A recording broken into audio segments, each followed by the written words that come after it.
morning. This is the Newswire. I'm Edwin Lisamira. Bere Northern MP Geoffrey Ruku and Hannah Wendot are expected to be sworn into office today as Public Service CS and Gender CS respectively. In a Gazette notice issued on Tuesday, President William Ruto officially named them as Cabinet Secretaries a day after the National Assembly approved their nomination after being vetted by its Committee on Appointments. On Wednesday, MPs unanimously voted to approve their nomination.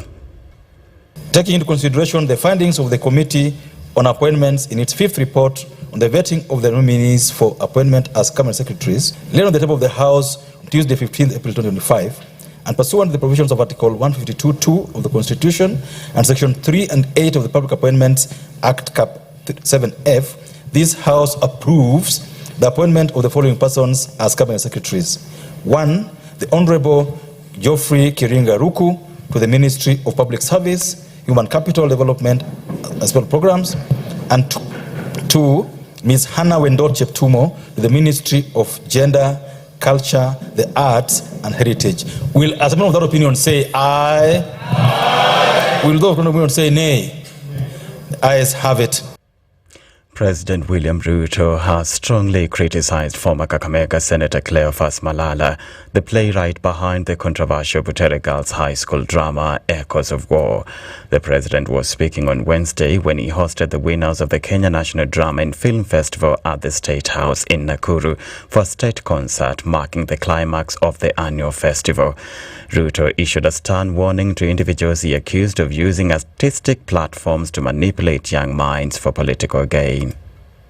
We must also protect our children from pedophiles and drug peddlers and predators who want to corrupt our children.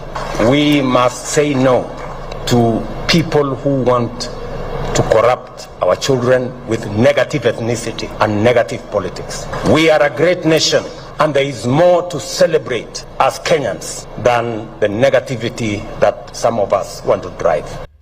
President Ruto further called on parents, teachers and education stakeholders to remain vigilant, emphasizing that his government will not tolerate attempts to exploit children for political mileage. I will firmly stand by to protect our children and to make sure that we have a nation. And I will not allow this nation to go down the drain for the people who are pursuing their own selfish and narrow interests. The play Echoes of War has drawn speculation that it alludes to the current government due to its central theme, a Gen Z uprising against an oppressive regime. The Central Bank of Kenya has said it will lift the moratorium on licensing of new commercial banks on July 1st, a move that may see more lenders enter the market. The moratorium, which has been in place since November 2015, was imposed against a backdrop of governance, risk management and operational challenges in the banking sector. The lifting of the moratorium paves way for new players to enter the banking sector, provided they demonstrate that they can meet the enhanced minimum capital requirements of 10 billion shillings. The moratorium was intended to provide space for the strengthening of the Kenyan banking sector. Joe Biden has used his first speech since leaving office to criticize the Trump administration's welfare policies. The ex-U.S. president told a conference in Chicago that the government had taken a hatchet to the social security system, which Donald Trump and Elon Musk, who's leading the White House's cost-cutting efforts, claim is beset by fraud. The administration wants to cut staff at the agency responsible for spending $1.6 trillion in benefits a year. Biden, who was speaking at a disability rights event, did not refer to Trump by name during his speech. Fewer than 100 days, this new administration has done so much damage and so much destruction. It's kind of breathtaking it could happen that soon. Why are these guys taking aim at Social Security now? Well, they're following that old line from tech startups. The quote is, move fast, break things. Well, they're certainly breaking things. They're shooting first and aiming later. As a result is a lot of needless pain and sleepless nights. My friend Governor O'Malley knows what they're really up to. He says, and I love his quote, they want to wreck it so they can rob it. That's the Newswire. I'm Edwin Lisamira.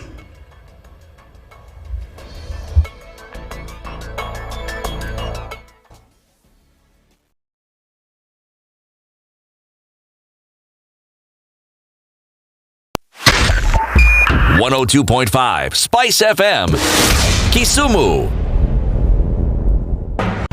The following takes place from 6 a.m. to 10 a.m. every weekday on Spice FM. If we just gloss over issues and hope that time heals, then we might find that in generations to come, we might be back at the same situation. And the whole thing is born of stolen elections. Spice. When it comes to the decisions you make, you must be independent. There's no way you can allow one institution to dictate to you how you're going to conduct your operations, how you're going to decide cases. It's a no. When you weaken the institution to the point where they cannot take action, then you realize that politicians have to come up and now start dealing with the issues. That conversation has to die. Our politicians do not like the hard stuff. We must insist on the path of doing things right, whether popular or unpopular. Money changes hands. That is a fact. If you have political goodwill at the highest top, like in Rwanda, then corruption will be an issue of the past.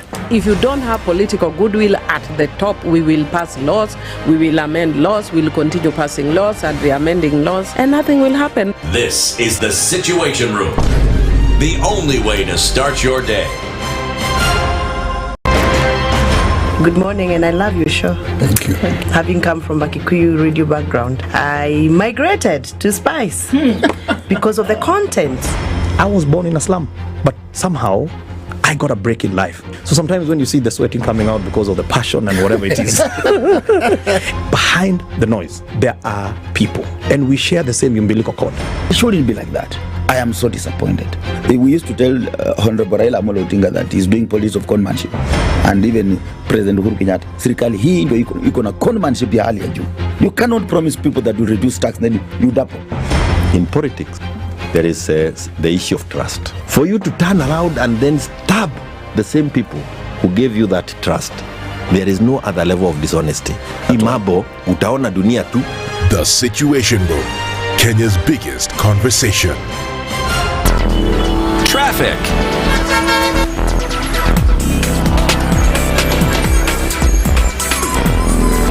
It is actually Thursday, and let's take a look at what's happening with traffic as you get into the day proper. Not much happening on the roads, not now at least. We're going to see that pick up, that's for sure, as we get into what is for many people a long weekend of no work.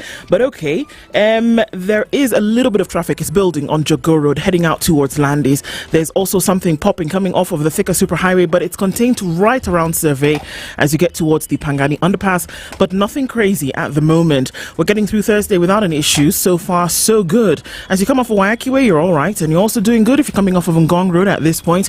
The Southern Bypass, there's your scenic route into the city. We're going to keep an eye on all of this as we get into the day proper, and of course, we will talk and keep things moving. SpiceFM KE on X, hashtag The Situation Room. Mature, intelligent talk every morning. Spice up yourself.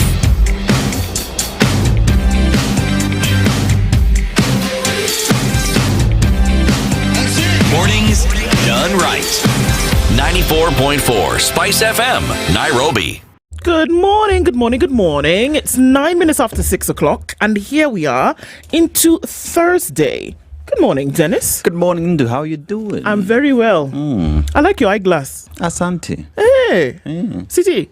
Have you seen that Dennis has new eyeglass? Yes. Good goggles. Okay. Goggles. But they look good, Chief. Asante sana. They look very good. Ile nyingine ilifanya ile kitu, so I had to find a solution. So you're wearing the solution? Yeah, I'm wearing the solution. That's very good. Yeah. Solution. I like your shirt, Ndu. Thank you so much. Sandy sana. It looks really nice. CT, your shirt. Mwah. Cutie, CT, sweetie. Go. Thank you. Karibu. What? I kind of thought I knew what you were going to say. Well, that is good. This is me surprising you. More like saying, this chick thinks she knows what she's doing. Let me show you what Let me show you. Yeah? Lakini uko sawa? Nashukuru niko mzima kabisa. Fantastic. Very, very good. We're in Thursday, guys. It's already coming to that time. And this is Monday, Thursday. In the Holy Week. Yes, not Monday. Not Monday as Monday. M-O. It's Monday, Thursday. M-A-U-N-D-Y. Who is Monday? I don't know who Monday is. But this Thursday represents the day when at night, Judas, now it was the betrayal of Jesus. Judas Iscariot. Iscariot. It was the betrayal of Jesus, and it was the day that Peter denied, that Peter denied Jesus 3 times, and then it was also the night where Jesus prayed in the Garden of Gethsemane and sweated drops of blood, where he said, "If you will take this cup from me, but not my will, but yours." These are significant things that happen on this day before we then get into Good Friday, which is tomorrow. Monday, Thursday. That's what today is. In case you never knew, that's what it is. Judas Iscariot. Iscariot. Yeah. So one could argue that all those were very Monday events. Very Monday events, and that's what it looked like. And does Judas have descendants? We don't know. Really. We don't know. We don't know if Judas was married. We don't know if he had children, and if he didn't, and if everything died with him when he essentially, took his own life, as is the story, and he was hung on a tree. Hung or hanged himself? Yeah, he self-hung, essentially, on a tree. He died by suicide. Yes, he did. Okay. Yeah. But you know what is of interest? That man is better known than all the other disciples. That's very true, essentially, for the thing that he did. I think him and Peter. Now, Judas is better known. Just that you dare name your child Judas. Have you ever met somebody named Judas? Judah, I know. Judah, but it's Judah for Judah, the tribe of Judah. Yes. But not Judas. Judas. Sorry. I don't know. So actually also Monday is the word for the washing of the feet. And that took place during the Last Supper. In which language? That language which calls Monday the washing of the feet. Yiddish. Jewish. Yes. Okay. Yeah, so that's what happened, and so the washing of the feet, all this happened, and so it's interesting. Actually, this happens to be one of my favorite seasons, with all the traditions and things that happen. They would love to wash your feet today. Where? Yeah, Monday, Thursday. Yeah. Last Supper. Anyway.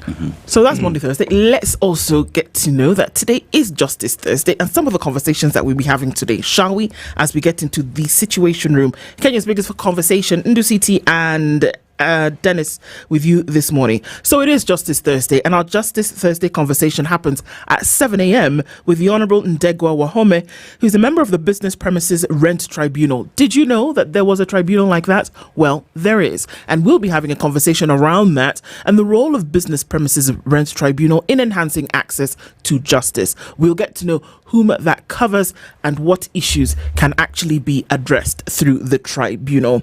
We will then get into a conversation at 8 o'clock about rising healthcare costs. It is a thing. The state of medical insurance coverage in Kenya, and we'll be talking with the general manager and head of medical broking and group life Zamara Risk and Insurance Brokers. Liza Nyaga will join us at 8. And then finally, at 9 o'clock, politics versus competency. And the road to 2027. Who are you choosing? Are you choosing because of the political swing, or are you choosing based on competency? Are we electing the right leaders? Bosco Mutegi Kura is a governance expert. He will speak with us at 9. So those are the conversations that we have lined up this morning. It's always great to have you clicking in and joining us in those conversations. And Ednah, like everybody and every penguin in Madagascar, has a song. It's an Easter song. Ednah, take it away, Jack. Inakuja, including Judas, ndio tunaambiwa hapa sai. Hey Ednah, where do you find these songs? Okay, that is it. For me, it's the two pastors holding the tree in that music video, but okay. I mean, great. And these are the songs that get us into the season, is it not? Indeed. It's the bowing for me. Indeed. The honor, indeed. I know it's Justice Thursday and all city like in the Hey. Okay, so let us say hello to you, isn't it? Many of you clicked into the room this morning, and as we usher into that season proper, sawa. Okay, so we cannot see you all getting into the room. Tell us what. Yeah, zhuzh it up a little bit, CT. Why don't you? We can see you getting into the room this morning, and a very, very good morning to you already. Where? You guys are many, but you know what? We are going to say hello to you by hook or by Crook. Thanks. Okay. So, good morning to you, Desmond Otis. Good morning, everybody. Arsenal iliponea chupu chupu. Ednah. In case, okay, look, there's some things that we must establish from the get-go. Yeah. In case you did not know, Ednah is a die-hard, to the blood, to the bone Arsenal fan. So am I. Oh, and so are you. Yeah. But the way this woman sings about Arsenal, you can think that anyway. So Ednah and Dennis are happy this morning. We are happy today. Why? We are happy. We beat Real Madrid 2-1. Their team not just won, but they beat Real Madrid. Yeah. Twice. That's a big thing. Home and away. Alar? Yeah, it is. It's a big thing. Why is it a big thing? Oh, I mean, Champions League. Yeah. Oh, Champions League. And then you beat the team that was touted to win twice at home and also in your home. It's a big deal. It's a good thing. Huh? It is. Come on, CT. Okay. Alafu, Oga CT, Ire Tomiwa, that is Yoruba. Otueke Dennis. Special greetings should and must be passed to Ednah. Should, shall, must pass. Has. That's ring fencing it, so that nothing is left to chance. Exactly. So they said we should say good morning to Arsenal fans only. The rest of you, good night. Linus Gitonga says good morning. The luckiest kid in Africa. Okay, I like that title. Says good morning. Robertson Burger is also tuned in this morning from Ombaso. Gypsy says hi Team Spice, the Situation Room. Very, very good to have you here. Joe Mungai, you're tuned in. And you say that the interview with the lady from Medihill was very insightful. Santasana. And good morning, my beautiful people. Greetings from the beautiful city of Nairobi, now Pendasana and Tunakupenda Bure Kabisa. I've never really understood what that phrase means. I mean, I love you for free. No strings attached. Oh, no strings attached. That's what it means. Oh, okay. Now I can use it because I didn't really. Okay. Onganyi Malala says, good morning, CT Dennis and Ednah. I'm a proud Arsenal fan. Continue doing the Lord's work, my good people. Thank you so much. Douglas Kibogong says, good morning, Ndu CT and Deno. Where? Ndu, ask CT if there is a relationship between Echoes of War, the river between Makuyu and Kameno. You are a teacher of literature. So, is there a difference? Is there a similarity? It's a work of art. Okay. The River Between was a novel. This one was a play. One is supposed to be acted. One is supposed to be read and understood. Yes, but the difference is just in the details, which really don't matter. They are supposed to convey the same thing. The same thing. There's one that I also did in high school called Kifo Kisimani. Pretty much the same thing. Yeah. Sawa. Jimmy Monodi says good morning. Benedito says good morning from Doha. Princess Ndu, Dennis and CT. Why are MPs fighting devolution in the name of corruption? Well, I don't. Well, my prince says good morning. It seems like Ndindi Nyoro can get time to come to the situation. We need a moment of truth. Edna Nyaje, no Naje. Bish says good morning, Team Spice. Have a blessed Easter. Tuned in from the true north. Aponi wapi. Joe Botieno says good morning. Pan African says I'm not a big football fan. As once I decided to limit the number of types of sports, but I've been secretly hoping that the Pan-African uniform design Arsenal chose brings good fortune, and it would appear as though it did. I'm loving Dennis's colourless pair of glasses, says Gypsy, so there you go. Eliana Yabesh says good morning. Mama J, good morning. Really good job yesterday with the guest from Medihill, Asante Sana. That interview showed what happens when poverty and poor legal frameworks intersect.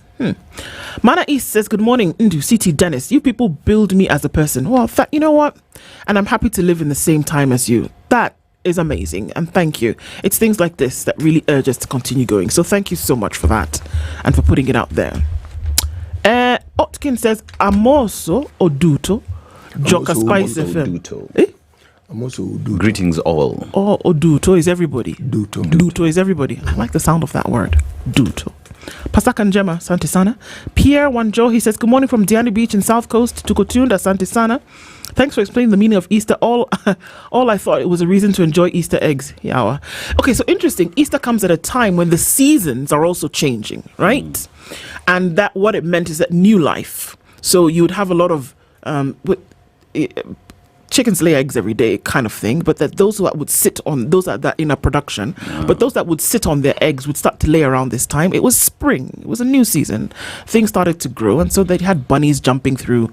But that's also a very Western kind of thing. But that's what would happen at the season.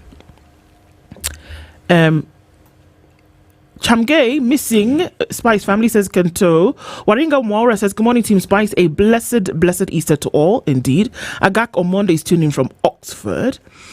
Vincent said thanks for doing the Lord's work. Thank you so much. Najib Jirao says good morning, tuned in from London. Always tuning in. Please keep tuning in. Winfred and Jerry says good morning. Thank you and keep doing the Lord's work. Allah. Thank you so much, Winfred. Georgia Dimo says good morning, tuned in from Rongo. Remind me, Rongo is in Migori. Right. Good morning, people, says Jimmy Gakio. John Mwangi is also tuned in. Good morning, good people. Bwakire Ednah. How you answer is you say what? Bwakire Buya. Bwakire Buya. I'll learn this language by fire, by force. Vidi Mwangi says Spice is home. Happy holidays indeed. Tell Ednah to Google True North. We shall Google it. Evans Nyangano says good morning. Arsenal did not only clobber Real Madrid, but a combination of Man Real United. The pain of that win was felt at Old Trafford. Yawa. Oh, okay. Queen Esther says, ooh, wee, Ndu. Okay, Ndu, there's no O. And CT Dennis, I moved from Ombaso. We'll look for you. SpiceFM, the place to be. Hey, sending love. Oh, thank you, my sister. Basil says, 38 minutes to the end of my shift. I'm not leaving. Okay, stay there. We continue. Iregi Banjo, he says, good morning, good people. Say hi to Ednah. Ednah, you've been hide. Sawa. Guys, thank you for always clicking into the room. Good to have you here, and let's get the conversations rolling, shall we? We're going to make a stop in Malawi. And a proverb from Malawi this morning, CT? Yes, buffaloes are held by ropes, man by his words. Mm-hmm. Let me give it context. Buffalo are held by ropes, man by his words. Good Lord. Yes. Okay, sawa basi. It's true. The words that come out of your mouth, somebody should be able to say, you know what, you've said it and we're going to go with it. Yeah. Don't go back on it. You can try. The words pretty much define you. True. Yeah. True. All right, see, basi, we look into the headlines and look at what is making news. And I tell you that as you get into the Easter period, you know what Naivas is saying? Your basket doesn't need to be empty. Let's get on to and into Naivas this Easter holiday. And tunafanya nini? Tuna Kibonge Kikapu. It's the home of deals. We have great discounts at Naivas coming into the Easter season from today, and that you'll find that things have dropped up to 270 bob, save 360, save 130 across goods, food items, even electronics, beverages across the board. Kikapu Kibonge at any of your Naivas outlets while stocks last, and you want to get into that from today throughout the Easter season. Kikapu Kibonge, the home of deals, is Naivas. All right, and let's look into the details of the headlines this morning, shall we? The Standard, Kenya's bold newspaper, unfit but approved. And of what, you ask? Well, dry cleaners. Parliament has lived up to its tag of being the executive's laundromat. While legislators had serious concerns about several cabinet appointees, they chose to look the other way and rubber stamp President William Ruto's choices. There were murmurs and protests, but all that now stands between the new team and office is a swearing-in ceremony to be announced soon. Of whom, you wonder? Well, I'll tell you. If you asked me, according to Jeanette Mohammed, the Minister for Gender should be a man, because gender cuts across. A man would have ensured that gender parity properly mainstreamed. Women are given opportunities to deal with their matters, but they don't take it seriously. That is a comment that is attributed to Jeanette Mohammed. He said it. Let me repeat. Okay, it's a comment that is attributed to Jeanette Mohammed. Yes, sir. That's unfortunate. That he said it, eh?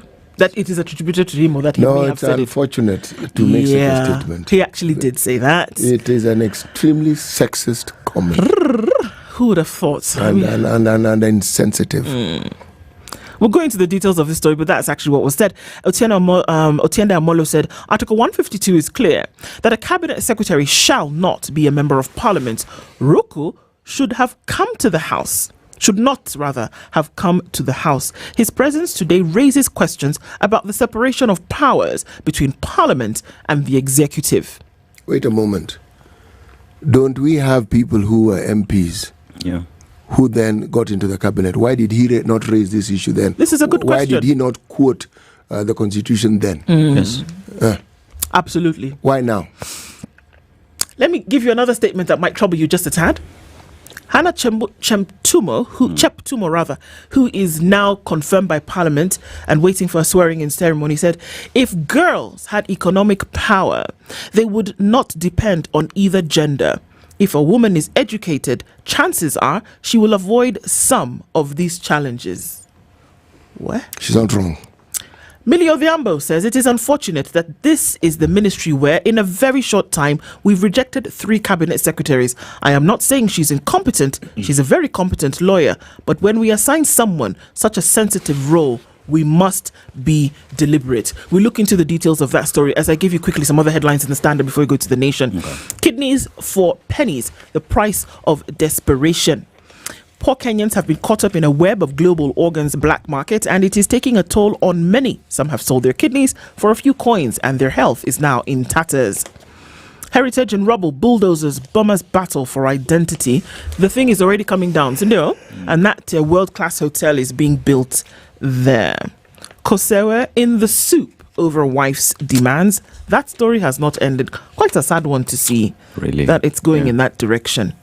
Ex-couple fights over control of the Kosewe empire. We'll look into more details as we go along. Let's go to the Daily Nation. And Afi House chief's doctored organ trafficking dossier. Now, a member of government team that investigated suspicious kidney transplant at Eldoret's Medhill Hospital has sensationally claimed that the final report was altered to exclude damning findings, deepening the controversy surrounding a scandal that puts the lives of many Kenyans in grave danger. Who was behind this interference and for what reason? That is the matter that we discussed yesterday.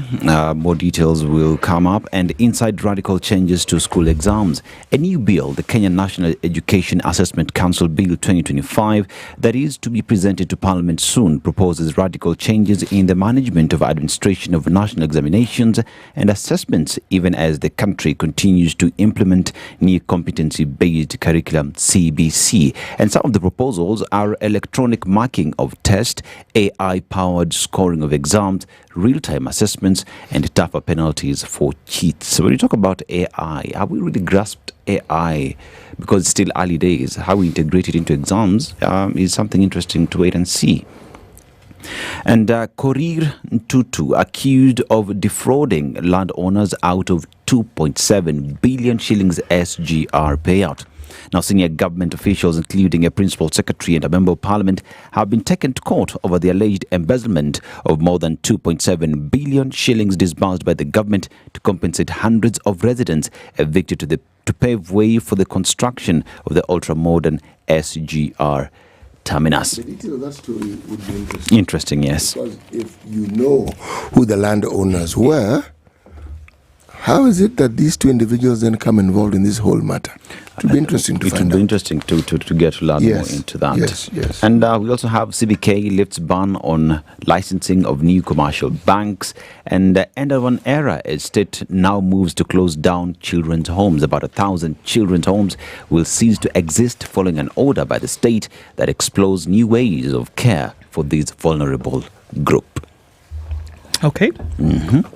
That should be interesting because we know that there are very many, grown-ups today who came through the home care system and were given a chance because they went into a children's home. I'm very interested as to what the details of how they will change that. If this matter is going to be treated the way the CBC has been treated, then they might as well leave what we already have. Yeah. Because it's working. It's working. It has many, many hiccups, and the hiccups involve human beings. Yes.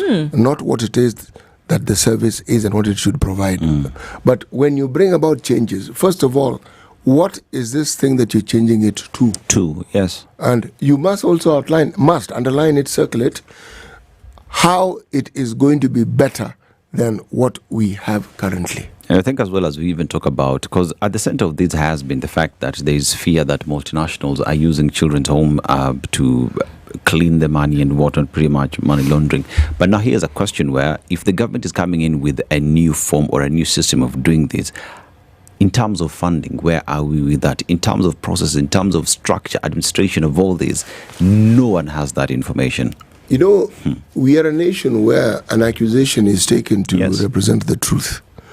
And so you are guilty before even anything is proved. As you are guilty as not charged, as indicated. Yeah.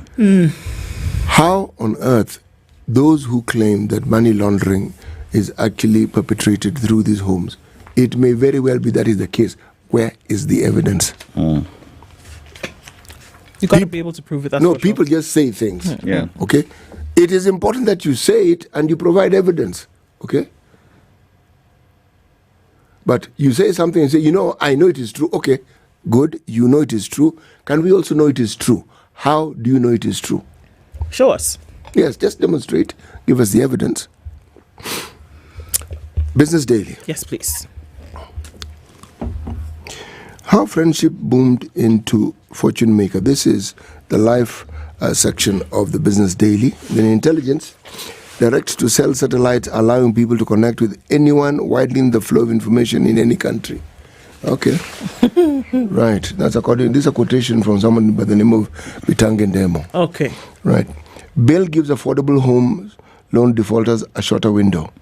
Defaulters of affordable housing loans will have a shorter window to regularize their mortgages before their homes are auctioned, should the Senate ratify a fresh amendment to the law. All right. It's good. So they're reducing the time that someone is given to sort out this debt matter instead of finding ways to enable these people to actually sort out the problem. Good for you. CBK ends 10-year freeze on licensing of new commercial banks. Really? Okay. Investor appetite pushes NSE bond turnover to 46%. Right. Kenya eyes 112.2 billion World Bank AFD loans for budget. Okay, sour. A little depressing news in the morning. Hey, Kenya is set to draw down $865 million, that is 112 billion, in new loans from the World Bank and the African Development Bank before the end of the current fiscal year, that is before June, to fund the external financing component of the budget deficit. All right.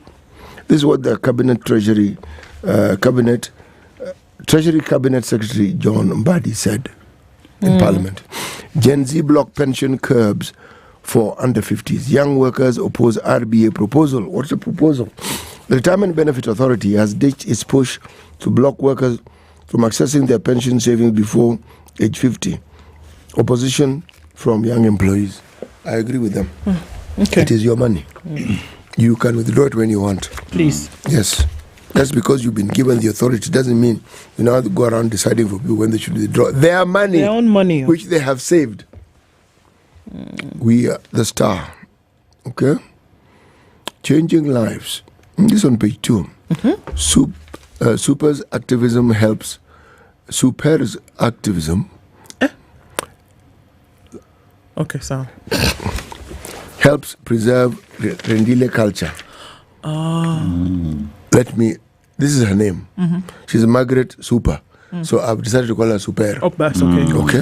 Okay. Yes, it's her name. Sawa. Eliud Owalo, transforming lives, the BETA through blue economy. Okay, good for you. KWS rescues and treats giraffe with maggot-infested wound in Meru. Good for you. This is very, very good indeed. Ew. Yes. Kenyan Wildlife has stated that it successfully treated an injured adult male reticulated giraffe in Meru National Park. Is that okay? That's okay, but they couldn't find the guy who went fishing in Lake Nakuru? That they arrested, actually. Yes. Yeah. It's not that they couldn't find him. They haven't said they can't find him. He can't be found. Oh, okay. So yes. I don't think they're looking for him, so they won't find him. If you're not looking, you won't find him. Yeah. But those who are looking are the ones who have not found. Oh, sorry. Okay. I'm sorry. Yes, those who are looking for the giraffe found it. Yeah, found it. Nyama Mama owners sue bank for 2 billion compensation. There's an eatery. Okay? There is a cultural establishment called Nyama Mama. The owners of this popular restaurant are suing Victoria Commercial Bank for wrongful prosecution. Okay? 2 billion. Yes, the two in 2021 were charged with 520 million loan fraud, in which the bank claimed the two and their firm, Good Earth Group Limited, caused it to execute a charge on an apartment to secure the cash. Yeah, this is somehow business deal didn't quite go the way it should go, and so there's a problem. These things are never quite what is reported. There's always a story behind the story and inside the story. Bang in the middle of But the two ladies as well, they came back from the US and set up the business. Yes. I think they're sisters, yeah. So I don't know pretty much the details, but yeah, that's We'll look into additional information, yeah. The Star. Bang in the middle of the paper. Yes, bang in the middle of this particular paper, courts have declared CDF unconstitutional. Is it the first time they've done that? No, it is not the first time. That's why it was called something else. NG CDF. Yep.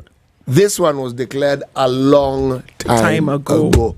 So it was reconstituted, rethought, many things. Yeah. All right, but MPs have clung to it. The headline well, there's a headline here that is quite interesting. Okay. MPs defy Raila as CDF storm brews. So you wonder, what had Raila stated? What's to do with it? What did he say? And Raila said was it over the weekend? He said over the weekend that the CDF kitty should actually be given to the governors, and members of parliament should focus on legislation and oversight. That's actually what the LSK president said here when she was with us, and said that actually, you know what, members of parliament should not be bothered with development money. They should be bothered with oversight, essentially, and representation. That's it. Yeah. This thing of dealing with money, blah, blah. May I disagree with both of you? I'm telling you what she said. And I'm disagreeing with you. Okay. Giving governors more money. Yeah. Apana. Let the MPs keep that money. They should keep it, let them keep it. Find a way of legalizing this thing. Let them keep it. When I look at what CDF has done, we know it could have done 100 times more what it has done. But when I look at what it has done... Leave it to the MPs. Look, give it to the governors. Every single year when the Auditor General gives her report, the misdeeds of the governors... Monies, God knows where. Only 10% absorption. Billions. I mean, crazy things. Then you want to give them more money. No, that logic does not make sense at all. Find a way of legalizing ways of giving the MPs money. Let the MPs have that money. Okay. Yes. In fact, if anything, find some more money to give MCs. To give them MCs also for the and women rep. See, we take a break so that City can breathe. Okay, let's take a break and take a look at what's happening with weather, traffic, and then we'll come back and look at these stories in details. Tena hapa sana kwa NGA CDF so that City now can breathe fire proper. 21 minutes to 7 o'clock. Good morning. It's Kenya's biggest conversation. This is the Situation Room, the only way to start your day. The weather with SpiceFM. Cloudy conditions in Nairobi. We'll see highs of 26. It's currently 17, 15 and partly sunny already in parts of Nakuru, and it's 15 and cloudy in Nyeri, 13 and partly cloudy conditions in Eldoret, while at 25 it is sunny in Mombasa and 26 sunny in Malindi. Partly cloudy at 19 into Kisumu with cloudy conditions at 17 into Kakamega. It's mostly cloudy at 18 into Kampala, while Dar es Salaam is sunny at 24. Mostly clear at 10 in Johannesburg, while at 26 it is sunny in Mogadishu after a whole day of rain. 14 and sunny into Addis Ababa, while it's cloudy at 27 in Lagos. It is mostly cloudy at 24 in Kinshasa, sunny at 26 into Beijing, while 6 degrees and cloudy this morning into Paris, and 7 and cloudy in London, with mostly cloudy conditions at 8 Wednesday night in New York. Sugar and spice and everything nice. SpiceFM. Spice up your life. Traffic. All right, so we're not seeing too much traffic this morning. The Thika Superhighway, just with a little bit of traffic as you come through towards Survey and then to the Pangani Underpass, and even that is not too crazy right now. Some movement on Jago Road, not into bumper-to-bumper states as just yet. A little bit of traffic also coming off of the Eastern Bypass and into the CBD is probably where all of this is leading to, but we don't see any drama, not just yet. We're going to keep an eye on all of that and hope to keep things moving. We'll talk SpiceFM KE on X, hashtag the Situation Room. Mature, intelligent talk every morning. Spice up yourself.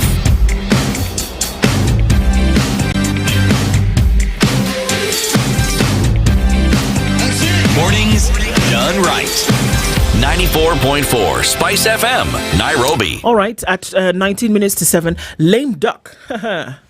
MPs clear Cheptumo and Okoh for cabinet amid outrage. Parliament is once again on the spotlight. In the spotlight? On the spotlight? Facing... It is in the spotlight, actually. This says on the spotlight. I'm just imagining somebody sitting on the spotlight. But anyway, facing accusations of becoming an extension of the executive. And the majority of Kenyans now claim the legislature has been captured. This time, the House approval of President William Ruto's 2 cabinet nominees has brought the National Assembly into the limelight. Despite perceived dismal performances during the vetting, MPs in their characteristic fashion approved Geoffrey Okoh and Hannah Cheptumo for positions of cabinet secretaries, sparking outrage among Kenyans. Ironically, the approval of the duo went on despite most members raising concerns about their weaknesses during the vetting in what was largely viewed as having failed to impress. Citizens also criticized the vetting, arguing that the broad-based government has reduced the National Assembly to a notice board and a rubber stamp. On Tuesday, when Parliament gave the nod for Okoh to be Public Service Cabinet Secretary and Ms. Cheptumo for the Ministry of Gender and Culture, Kenyans exploded on the internet. The move raised concerns among Kenyans who were closely following the events. Okoh, when serving as MP for Mbere North, initiated 2 controversial amendments in Parliament that unsettled many citizens. He is remembered for his controversial proposals in the amendment of the Anti-Corruption and Economic Crimes Act and formulating an anti-demonstration law that would have forced organizers of protests to pay for damages caused. So this was one thing that he actually said. He did.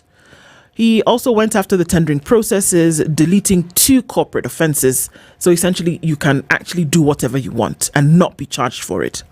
Now, Cheptumo's approval has particularly rattled the nation due to her controversial remarks during the vetting on the 14th.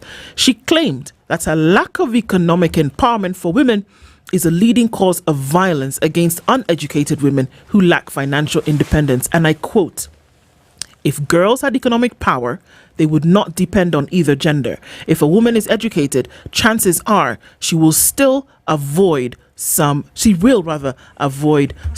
of these challenges." Kenyans found her remarks not only insensitive, but fundamentally misguided. Which part?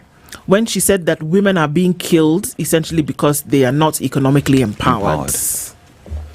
That if they had money, they would not be with these individuals who they go to look for money. And that is why if there's a small altercation, they get killed. Let me ask the question. Yeah. The women who were found in Kware, in the cases of the women we keep reading about, yes. Of those women, what percentage of the women, just the reported, are people who, when you look at what they were doing, there were people who were independent and there were people who are doing well with their lives? How many? Very few. That's the truth. Yes. The vast majority are women who are struggling with life. Now, there's no data to support what she's saying. I'm speaking anecdotally here. When someone makes such a statement, does the interview process give you time to explain what it is you're trying to say? Sometimes. Sometimes. It depends on who is moderating and it that depends particular on session. how prepared you are for that particular interview. Yes. Okay? Because against the backdrop of the femicide we see, women being killed, the vast majority of them are young. Let's start there. It is not easy to be young and to be independent and well-to-do at the same time. Yeah. You're still trying to figure out how it is you're going to make a living and how you're going to make your life better. Many women who are dependent on men are dependent for economic reasons. This is the thing, but to bring in an issue about femicide, which goes across the spectrum, it's not just girls who are economically challenged who are being killed. There are 1-year-olds, there are 5-year-olds who are being raped and murdered. There are 89-year-olds who've come into their golden years who are being raped and murdered. The problem here is that the way in which she made the statement was connecting it directly to femicide, and those who came up in arms were saying that there is no justification for taking away this life. It doesn't matter whether you're economically challenged, whether you're young, whether you're old, that femicide is a problem that needs to be looked at on a level whereby you're not pinning any kind of justification to it. So that's where the sensitivity essentially we're came saying in. that if you want to make a statement of that nature, then you need to look at the people who are perpetrating these crimes as well and ask, where do they stand or sit in the economic spectrum? Exactly. Where are they and what sort of people are they? Absolutely. I think as well it's because femicide is being looked at as a crime that shouldn't be there, as a crime for what it is. It is not in terms of economic well-being or not, looking at it as a crime. Now, the reasons that lead to it is another subject, but first of all, it is a crime. So pegging it on fact that women are being killed for lack of being economically empowered is where the problem is at. She did have an opportunity to claw back, on this, and sadly she didn't take it until after the uproar.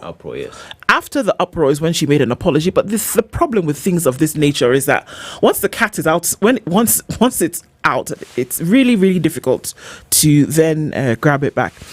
And I mean, what are the odds that this came from the nominee for the ministry that's supposed to be handling such things? So this statement is now the sum total of how we are going to characterize this individual. Oh, 100%. Anything that comes out of her mouth, anything she does, anything she puts her pens her signature to, is going to be linked to this statement. Yes, Dennis? I will remind you. Yes? A bull is tied by a rope, and a man by the words. Buffalo. Exactly. Buffalo. Yes. You see, the point I'm trying to make here is this. Are you then going to judge this particular candidate on the basis of their unpreparedness? Yes. Because where did you think you were going? The beach? You were going for an interview for a job that was going to hold you accountable in a ministry in terms of government development. You were not going for a walkabout under an umbrella in the sunshine. You were going for an interview that was going to convince Kenyans that you could actually the man, or in this case, the woman, for the job. Bungee jumping. Bunge jumping. In this case, yes. Jumping. Right. You were not going for bunge jumping. Hey. Where did you think you were going? Another question would be, after that statement, then how do you address women on matters femicide after making that comment? Who will care to listen to you? In a gender docket. Every other time a case of femicide comes or a report is given, the task force gives the report to the ministry. Does she interpret that? How does she actually think? Okay. What about the other person who was vying for some other job or the other? Jeffrey Roku. Jeffrey Roku now is being judged on the things that he said before. Number one, again, Buffalo and your words. He wanted, number one, remember, he is going into the public service ministry. And he is the one who said that certain rules should be removed from procurement laws. That means, and then people should not be held accountable essentially for things that could possibly pin them to corruption. Because you are a state officer. Now you're a state officer. Do you still believe that same thing should happen? Do you also really believe that people who get into protests, peaceful or not, and there's any kind of damage, then actually should pay for the damage by virtue of the fact that they opened their mouth and said they were going to protest? Your words follow you, my friend. So, do you want us to hold you to your word? Because if we do, these are things you said with your own mouth. Yes. Not anybody else. They didn't force you. So?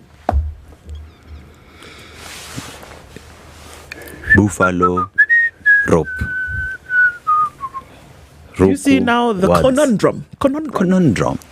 But the overarching story here is that how did members of parliament have so many questions, have so many issues with these nominees as they have in the past, but then you say, oh, we have this problem, we have this problem, we have this problem. But you know what? Give them the job anyway.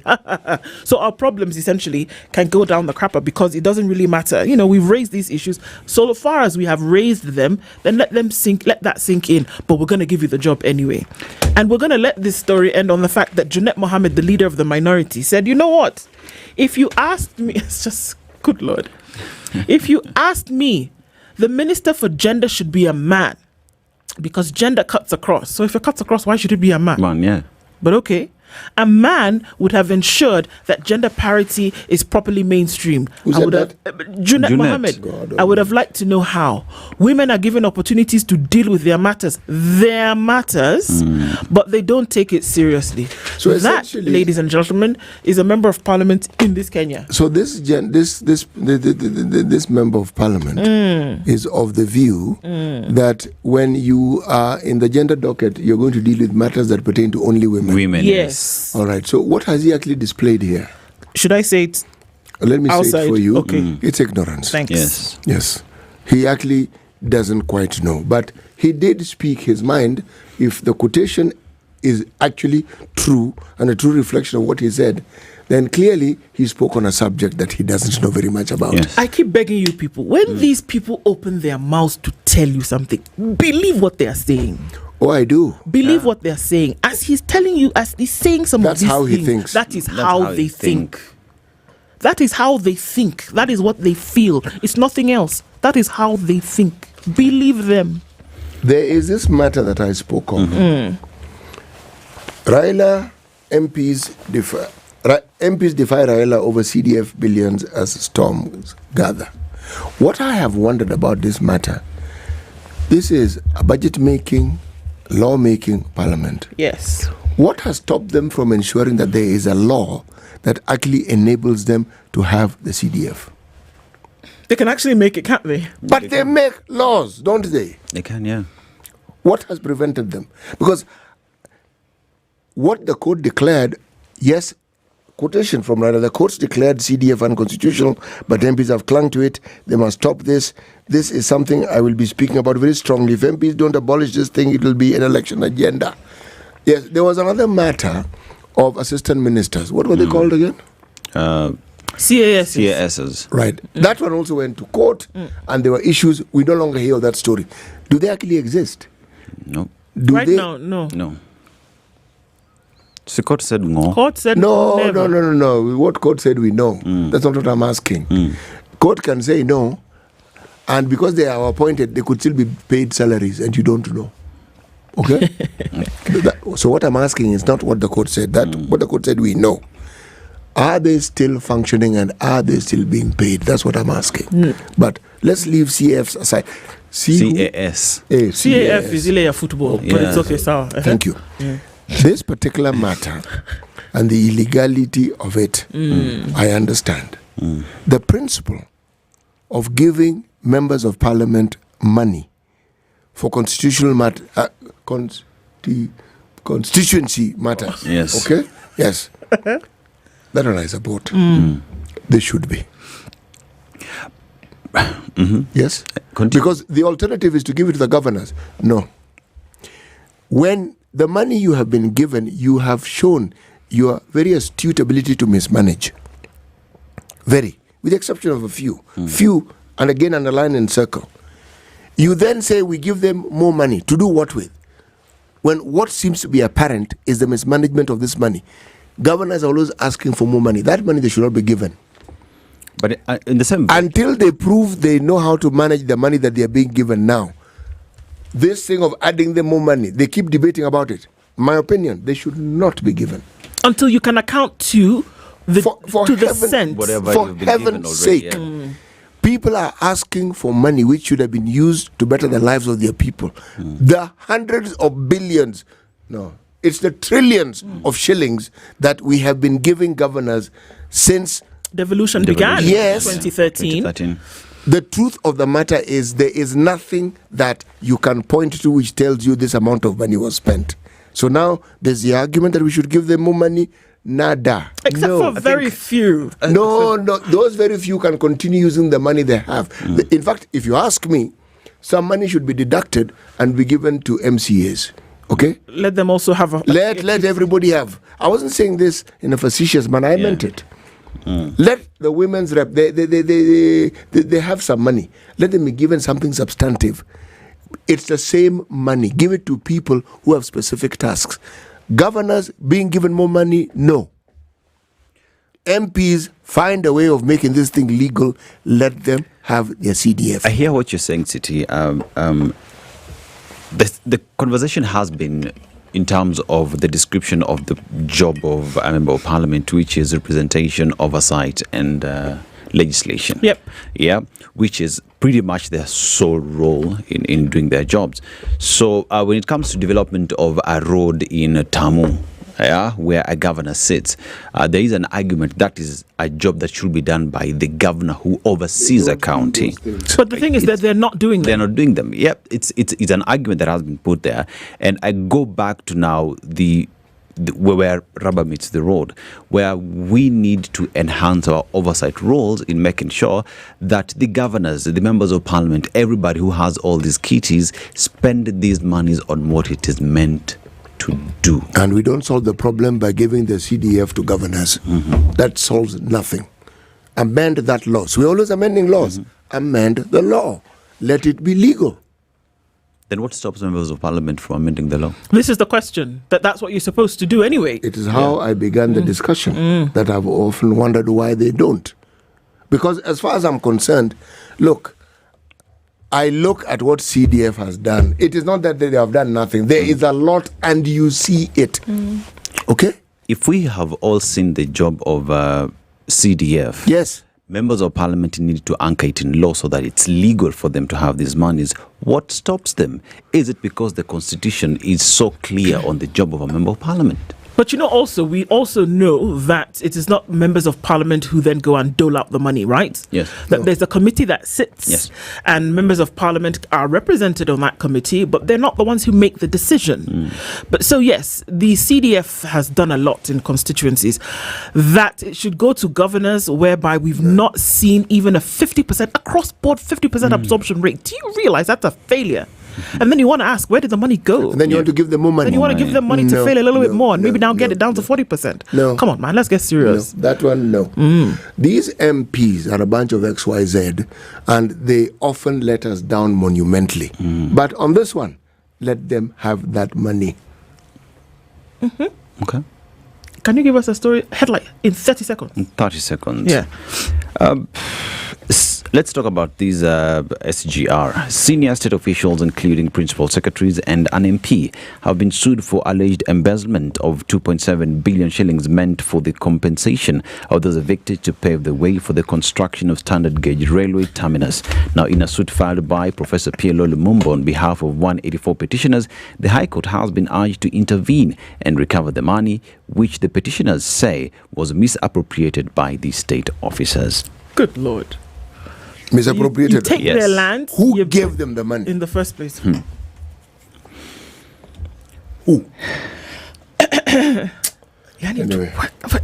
Surely, you take their land, you build a project. You put a project, you're supposed to compensate them for their land, then you now eat the money on top, and then they have to take it to court and go through this rigorous process to even get their money back. You know, we're not talking about one person, we're talking about 184 petitioners. Now multiply that by a household of around 3 people. How many people are we talking whose lives have just been shattered? Wait, tunafaa kuomba. Let's take a break. 7 o'clock tuombe, turudi, tuonge mambo ya Justice Thursday. Sawa? Kabisa. Spice up your life.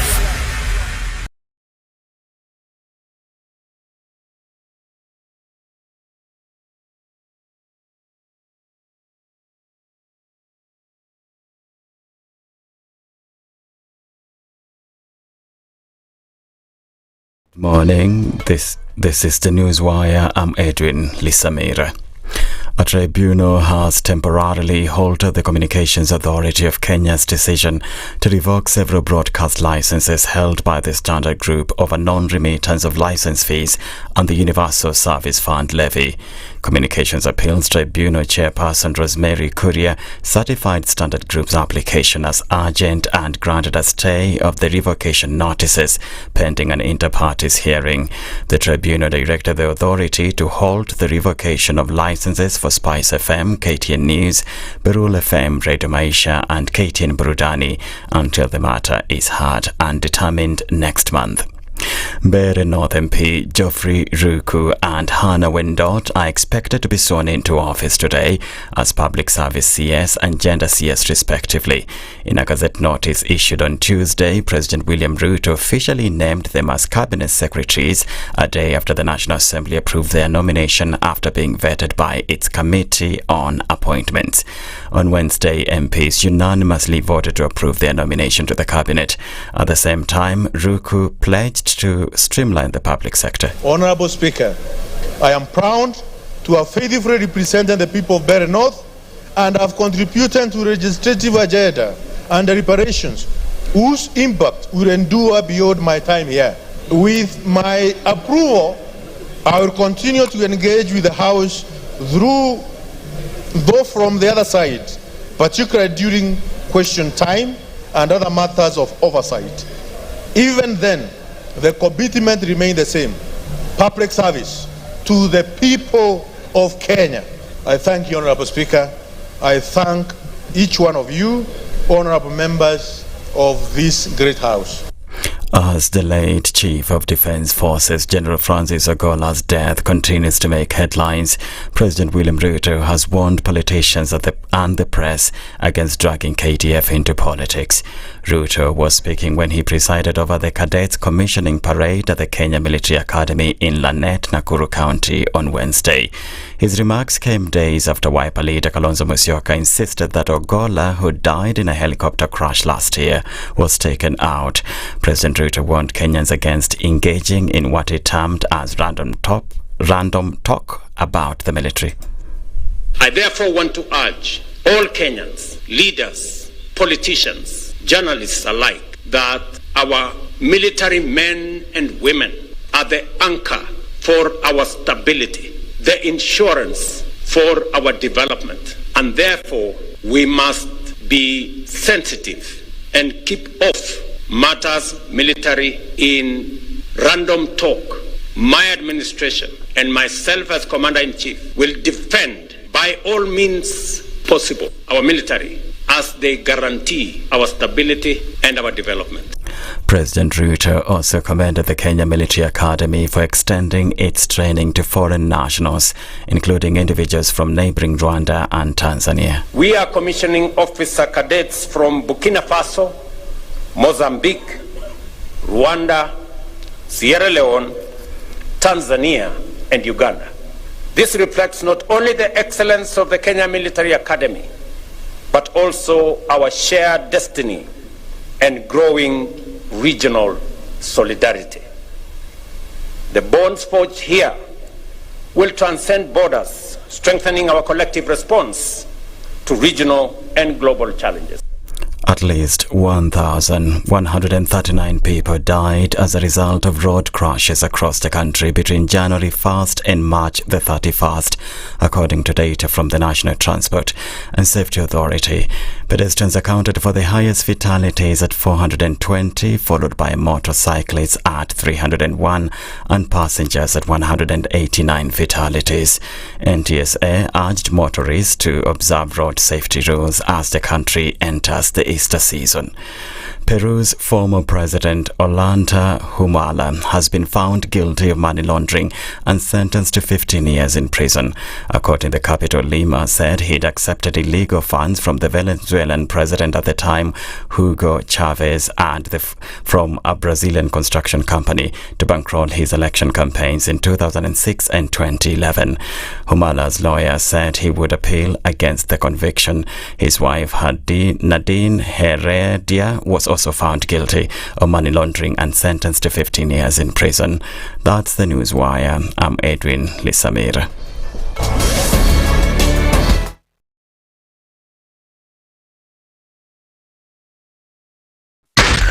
SpiceFM, Nakuru. Traffic. All right, Thursday morning is not so crazy. Some traffic on Jogo Road is crossing over from Manyanja, getting towards Landis, and it's now starting to build on the Thika Superhighway as you get through towards Pangani. And we'll take a look at what is coming off of Ngong Road. Not much. Langata Road even looks clearer, and Magadi Road then getting towards Langata Road, coming in from Ngong Road the other side, doesn't look bad either. So traffic hour not yet knocking on your door. Let's see what happens as we get into the morning. We'll communicate, we'll talk. SpiceFM KE on X, hashtag The Situation Room. Mature, intelligent talk every morning. Spice up yourself.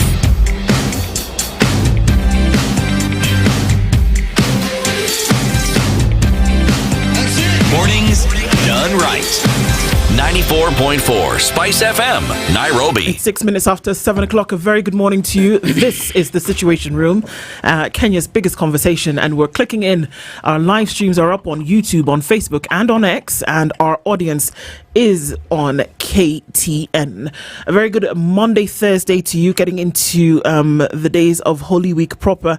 And even as we do, conversations continue right here. In the hot seat this morning, we will be talking Justice Thursday conversations. And our conversation this morning is around another tribunal that is representing the needs of very many people. The Honorable Ndegwa Wahome is here as the member of the Business Premises Rent Tribunal. Good morning, Honorable Ndegwa. Good morning. How are you? I'm very well. Karibu sana. Happy to be here. Well, we're great to have you here. Yes. We continue having conversations around access to justice, widening that net, broadening perspectives, and also deepening opportunities for Kenyans to have access to justice. Of course, we know what the Chief Justice has done in terms of trying to make sure that that becomes more apparent to people. So it's good to have this conversation with you this morning. We'll be looking at the role of business premises, this tribunal in the expansion or enhancing of access to justice. So we're glad that you're here with us this morning. Yes.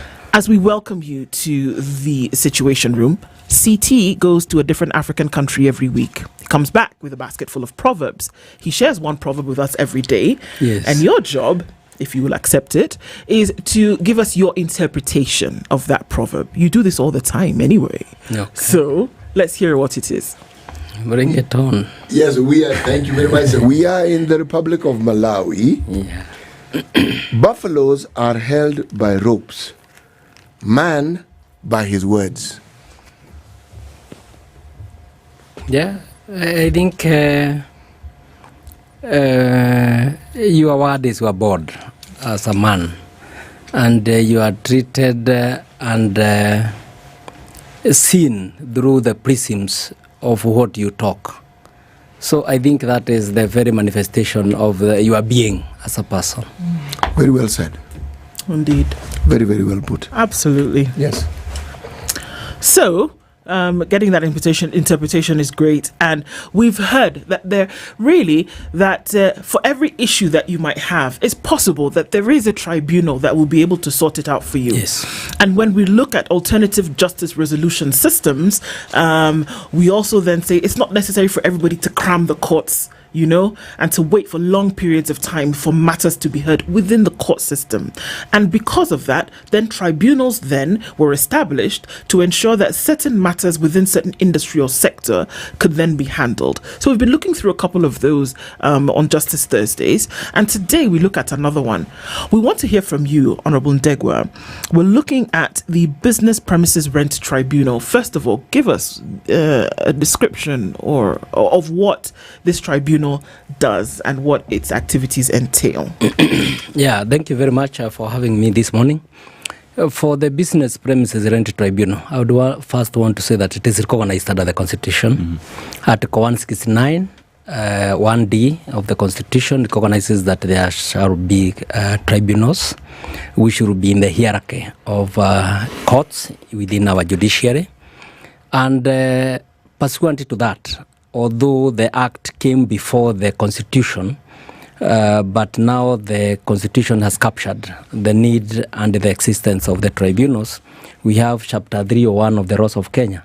That is the landlord and tenant, in bracket, shops, hotels, and catering establishments, in bracket, Act, Cap 301 of the Laws of Kenya. And it is the law that governs what we call controlled tenancies. There are so many tenancies, but those under the Business Premises Rent Tribunal are controlled tenancies. There are other tenancies and leases and licenses that do not fall within our jurisdiction, and they fall within other tribunals' jurisdictions or the general jurisdiction of the civil and commercial courts. So for us to have jurisdiction over a matter, there must be a landlord and a tenant relationship that is controlled. Being controlled, one is that it is not in writing, it is not written. And this was to take care of our people at Independence, where they came into business, and most of them had not had the advantage of education, and therefore they were entering into very informal agreements of renting. You hear of Africanization of business within Nairobi, and most of them would get into them without anything written. Therefore, that kind of an oral arrangement, informal arrangement, became a controlled tenancy, which would be governed by Cap 301. And Cap 301 is a specially made piece of registration to take care of interest of those who might not be able to be loud enough to speak for themselves. And it is for a class of protected tenants, and it calls for complete compliance. Number two is that if that arrangement or agreement between a landlord and a tenant does not exceed 5 years, then that is a controlled tenancy. And the third issue is that if it is for beyond 5 years, it must have a break clause, or what we call a drop clause. That agreement can be cancelled not because of breach of any covenant, but because parties agreed that they will exercise freedom to call off that arrangement at any time within the period, if it is for 20 years or such. So those are the three parameters that qualify an arrangement between a landlord and a tenant to be a controlled tenancy, and therefore to be governed under the Cap 301 of the laws of Kenya. Yes. So, who takes up these tenancies essentially, or is it any business, any rent, anybody who essentially is taking up these tenancies? Anybody. When we talk of a shop, even a law firm is considered a shop. Okay. A hospital is considered a shop. Okay. All those businesses that offer goods and services. Yes. They are shops. Okay. And therefore, anyone taking a space within that definition of a shop, and I've said that the definition is very wide. Yes. Then you are within the parameters of control under Cap 301. Okay. Yes. Now, under what circumstances possibly would then I or anyone within this controlled tenancies come before the tribunal with an issue? Mainly is because one, and the main issues that come to the tribunal is there are two set of circumstances that bring people to the tribunal. One is where there is termination. I am in an arrangement with you, and I want to terminate that arrangement, the relationship. Then I need to issue you with a notice of termination. Yes. When I issue you with a notice of termination, you have a room of that days to write back to me and tell me, no, I don't agree with you. And then within 60 days or 2 months, actually we make a mistake, and a landlord will issue a notice and say it is between 15th of June and the 15th of August, 60 days. But the law is very clear, it is 2 months. And under the interpretation, then 2 months is 2 calendar months. You cannot count in half of the month. So if you issue a notice on 15th of June, June does not count. Oh, really? It is July that counts. And August. And August. So then the person would be expected to move on the 1st of September. And that is where most of the landlords fail. They will give 60 days, but those 60 days are not 2 calendar months. So that termination notice will be found to be defective, and it will be dismissed. So that is one of the areas where the tenant will come to court now and say, I've been given a notice. This notice does not meet the prerequisites of the law, because it does not give me 2 calendar months. Number 2, it does not give me the grounds of termination. Okay. Under Section 7 of the Act, it is very clear the grounds of termination. 1 is that you have been in rent arrears for more than 2 months. Okay. That is a ground for termination. Number 2, that you need, as the landlord, to use that premises for more than 1 year for your own businesses. And you must show clearly your intention to run a business for more than 1 year. You must show your plan, your financial capacity to be able to do that. The third main ground is that you want to demolish. Like now you go to Kirinyaga Road, you find those are the old premises, you want to do a high rise, and therefore you need to demolish and reconstruct. That is another ground of termination. And then obviously if there is a breach of covenant. However, with the grounds of termination, there must be the 2-month notice. The 2-month notice is mandatory. Okay. And that one cannot be compromised. There is the case we call the Rokas Krasekas case of Frederick Muringe Mutua, trading as Kitui uniform versus Kitui Teachers Housing Circle, where the court actually set the law that this is the law and it must be followed. There must be complete compliance with the law. And we have been following it. If there are not 2 clear calendar months of notice, that notice is stillborn. Yes. So, Bashima, right now I have an issue. You are my landlord. I enjoy security of tenure. It has come to a point where my lease is coming to expire and I need to renew that. But I come to the landlord and the landlord says, I am not renewing with no reasons given. Is that basis enough for me to come to the tribunal because my renewal has been denied without any justification or reasons? Yeah, you have a right to come to the tribunal to look at the circumstances of the kind of arrangement you got into, the kind of goodwill you have put into the business, the kind of investment you have put into the business with the authority of the landlord.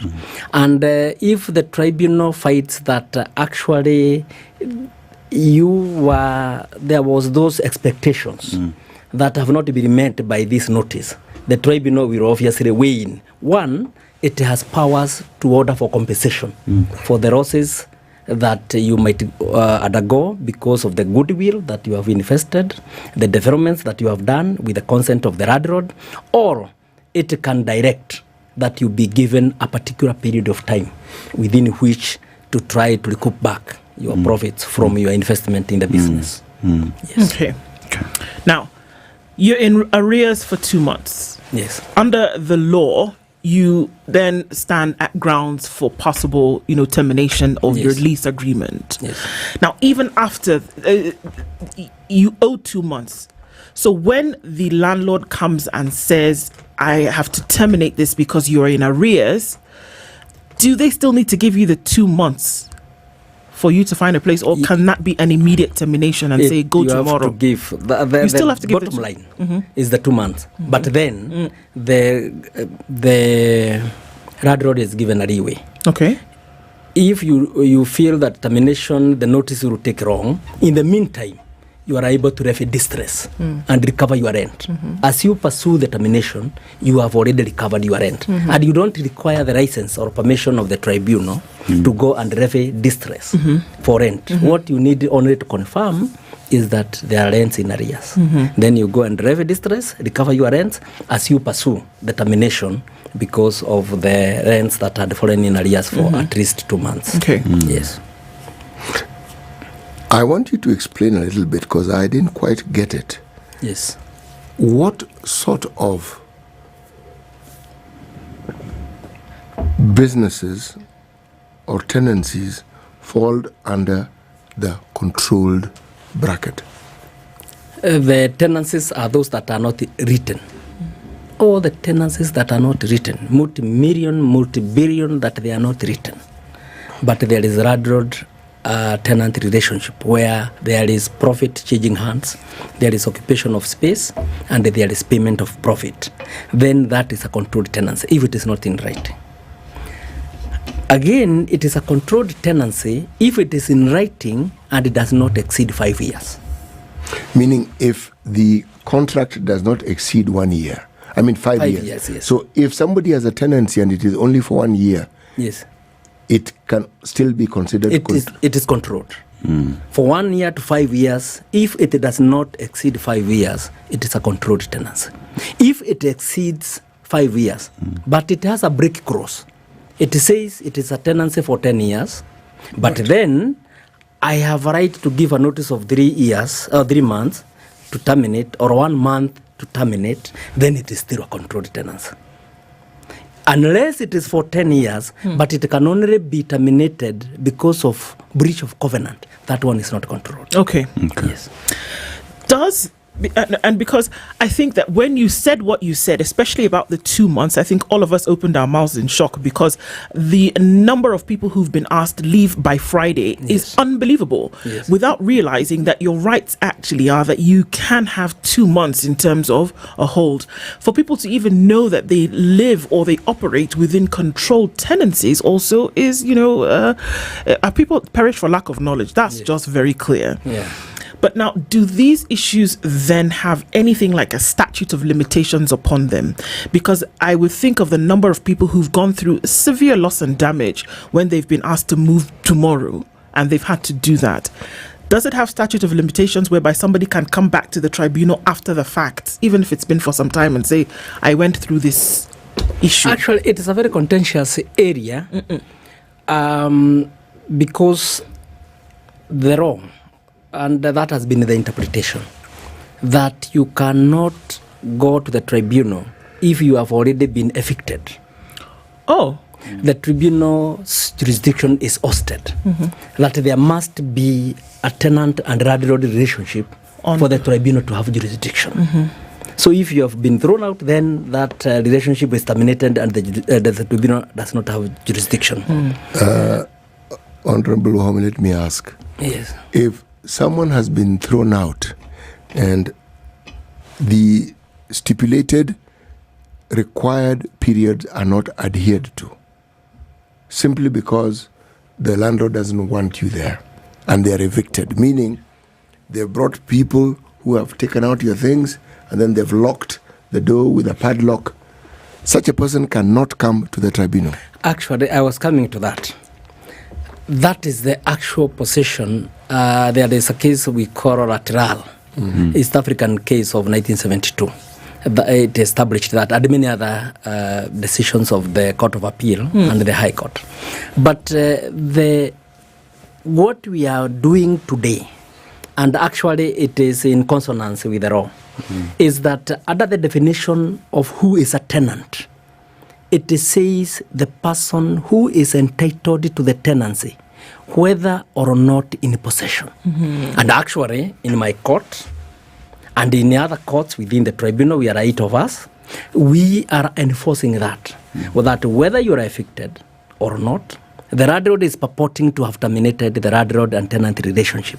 But under the definition of who is a tenant, it is the person entitled to those premises, whether or not in possession, and we are actually reinstating tenants into premises from which they have been ousted irregularly, without following the due protocols of the law. Okay. Yes. And how long would they then be able to live in any kind of symbiotic relationship? If you've come to the tribunal, you've been reinstated, can the landlord then come back and say, well, now, since they've asked me to give you 2 months, I'm giving you 2 months, and you find yourself on the out again?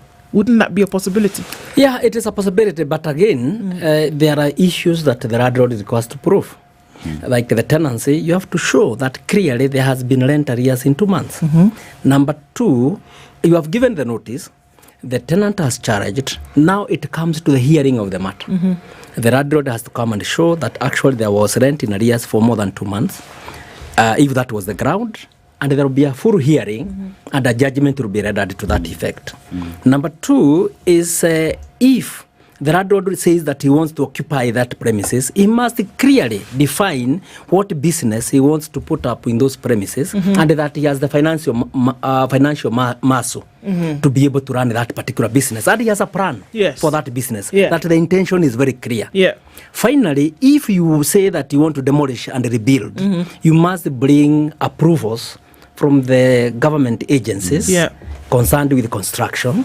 You must show resources to do that and approve the plans and everything. So it is not as easy as that. Okay. We try as much as possible that within 6 months, that is 180 days, that all the matters are disposed of.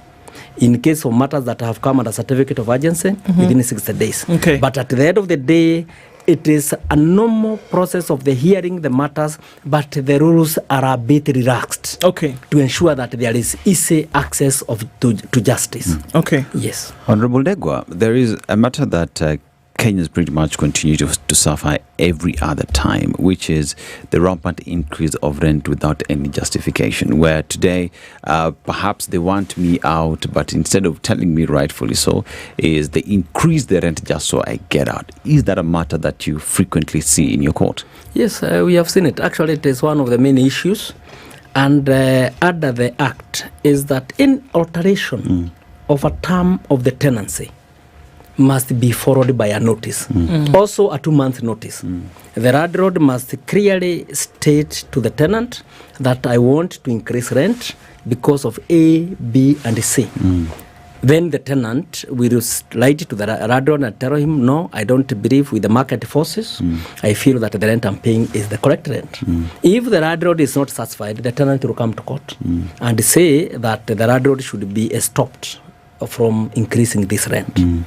And if the landlord insists that they want to proceed, then I'll ask the landlord to prepare their case, compliance with Order 11 of the Civil Procedure Rules, file your valuation report, file your witness statements, the same case with the tenant. You come, we hear you, and with the aid of the valuers, who are the experts in that area, we shall be able to assess the market rates within the area and then give a declaration or a judgment on the rent payable. Okay. Otherwise, we have full discretion, which must be exercised judiciously on allocation of rent for particular spaces. So on the same, does it mean that the court in such matters is able to give an order on how much rent is to be paid at the premises? Yes, that is one of our jurisdictions that we are able to say that this particular space will pay this much rent, and also on service charge. We have the discretion also to allocate the amount of service charge to be paid in premises where the tenants are many. Wow. So that we are able to share the service charge among the tenants. This piece of registration is a small one, but very rich. And it is only that many of us don't know. In business do not know about. So I shudder to think about the numbers of people who essentially have been abused over the years because they are unaware of this information. One other big issue is that of deposits, that you're asked to pay, in some cases, as high as a 3-month deposit plus 1 month's rent. So you pay 3 months deposit, 1 month's rent. Now, upon you wanting to exit the premises, you need your deposit back because, I mean, biding any kind of damage or painting or whatever, then they can deduct that. But to get this amount back for a lot of tenants has been a tooth-pulling exercise. Does this come to the tribunal as well, and how is that handled? Yeah, they come, and the tribunal has sweeping powers under Section 12(1), where that in a relationship between a tenant and a landlord, the tribunal has powers to make on orders to ensure that justice is done within the circumstances of that particular matter. And the justice of the circumstance where you have paid a deposit is that you be refunded your money. And we easily make those orders. Yes. Honorable, here's a question where there is the aspect of I've paid my deposit. There are those who we need to get some money back for painting and whatever. But there is the other side where I came to a bare space. I improved on the same and I'm living it better than I found it. In such situations, how do you handle it? Because as a tenant, I'd say, I need to be compensated for this. Is that an issue that would appear in court? It would be an issue, but then even if there is no any written agreement, you will find that there are inferences to the schedule, to the act, that any improvement, because there was, I believe there must have been a lot of mischief that the law tried to cure, is that somebody would come in and say you have used millions of money and done this much. So what the law says now and what the law allows us to do is only to compensate for goodwill and improvements where the landlord had given consent in writing. So it becomes very easy for us. If there is consent that you are doing this improvement and there is proof of those improvements, we are going to compensate. If there is goodwill and it was agreed it would be paid because it will be easily assessed through the person who is coming in. It becomes very easy. But the law refused to leave it blanket for conjuncture where it is not agreed on between the two parties. So the bottom line is that the improvements, the goodwill will only be paid where the landlord has consented in writing. Okay, just one question. We're going to take a break, but there are very many questions coming in, and I think maybe you can handle those one by one as we come in from the break. But one thing is that you did mention that this tribunal sits on the basis of an ongoing relationship between tenants and landlord. Yes. So let's look at the event whereby a deposit is refused, but you've moved out anyway because that pressure is still there. There's a pressure to move, and there's also the you wanting to get your deposit back. Would the tribunal still come in? I have moved. I have left the landlord with my deposit. Can I come to the tribunal and say, I've left, I've moved indeed, but they still have held on to my deposit if the relationship between us has already ceased to exist by virtue of my exit? No. Okay. Once the tenant is not insisting on the tenancy, that the court is not required to define whether the tenancy is still in existence, and the tenant has moved out and only wants the deposit back, then that way the landlord and the tenant relationship is not there. Okay. Remember the latest High Court decision where the High Court said that the tenant should have moved to the small claims court to demand back your compensation. So actually, once the relationship is terminated, then it is the province of the civil or commercial courts for recovery of the deposit. Wow. Okay, let's take a break because it's very clear that there are lots of issues that folks wish that they would have brought to the tribunal when they were dealing with them because they have become quite a thing. Our Justice Thursday conversation today is wrapped around enhancing access to justice via way of the business premises rent tribunal, and the Honorable Ndegwa Wahome is a member of this tribunal, is helping us out through some of these things and many things that you didn't know, isn't it? We'll come back and we'll start to tackle those one by one right after this.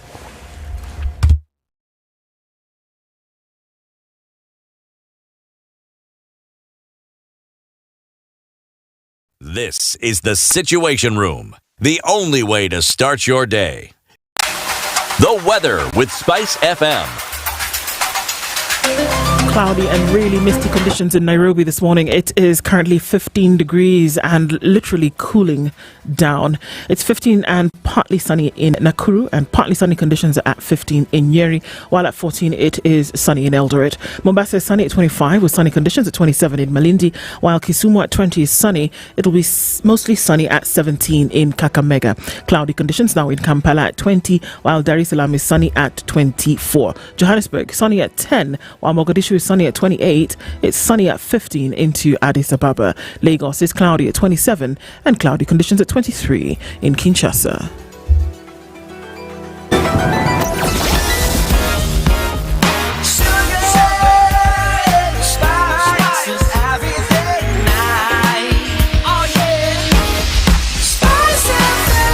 Spice up your life.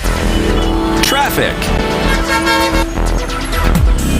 So we are not having a traffic challenge this morning, that's for sure. Most parts of the city were looking all right. There is some traffic though inbound on the Thika Superhighway getting to Survey and then coming off of Kiambu Road as well.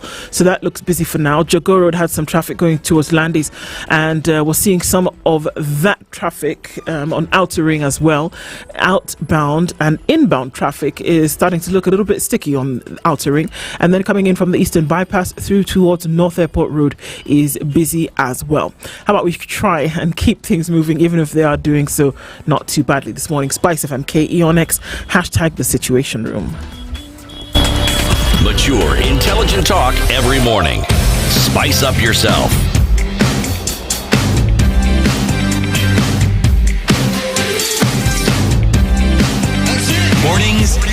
right. 94.4 Spice FM, Nairobi. At 25 minutes to 8 o'clock, our Justice Thursday conversation this morning is the role of the Business Premises Rent Tribunal, and a member is the Honourable Ndegwa Wahome, who joins us this morning. So even as we start to continue to look at some of these issues that the tribunal handles, how then does the process, and how do you know that the particular issue that you're dealing with can actually be handled by the tribunal? Okay, so we are guided by the Act, the Chapter 3.1 of the Laws of Kenya, and I've said it is as one of the wrongest titles, the Landlord and Tenant Shops, Hotels and Catering Establishments Act, Cap 3.1. And we first ensure that to be able to handle the matter, there must be a controlled tenancy. Okay. And then there are two ways of filing a suit before us.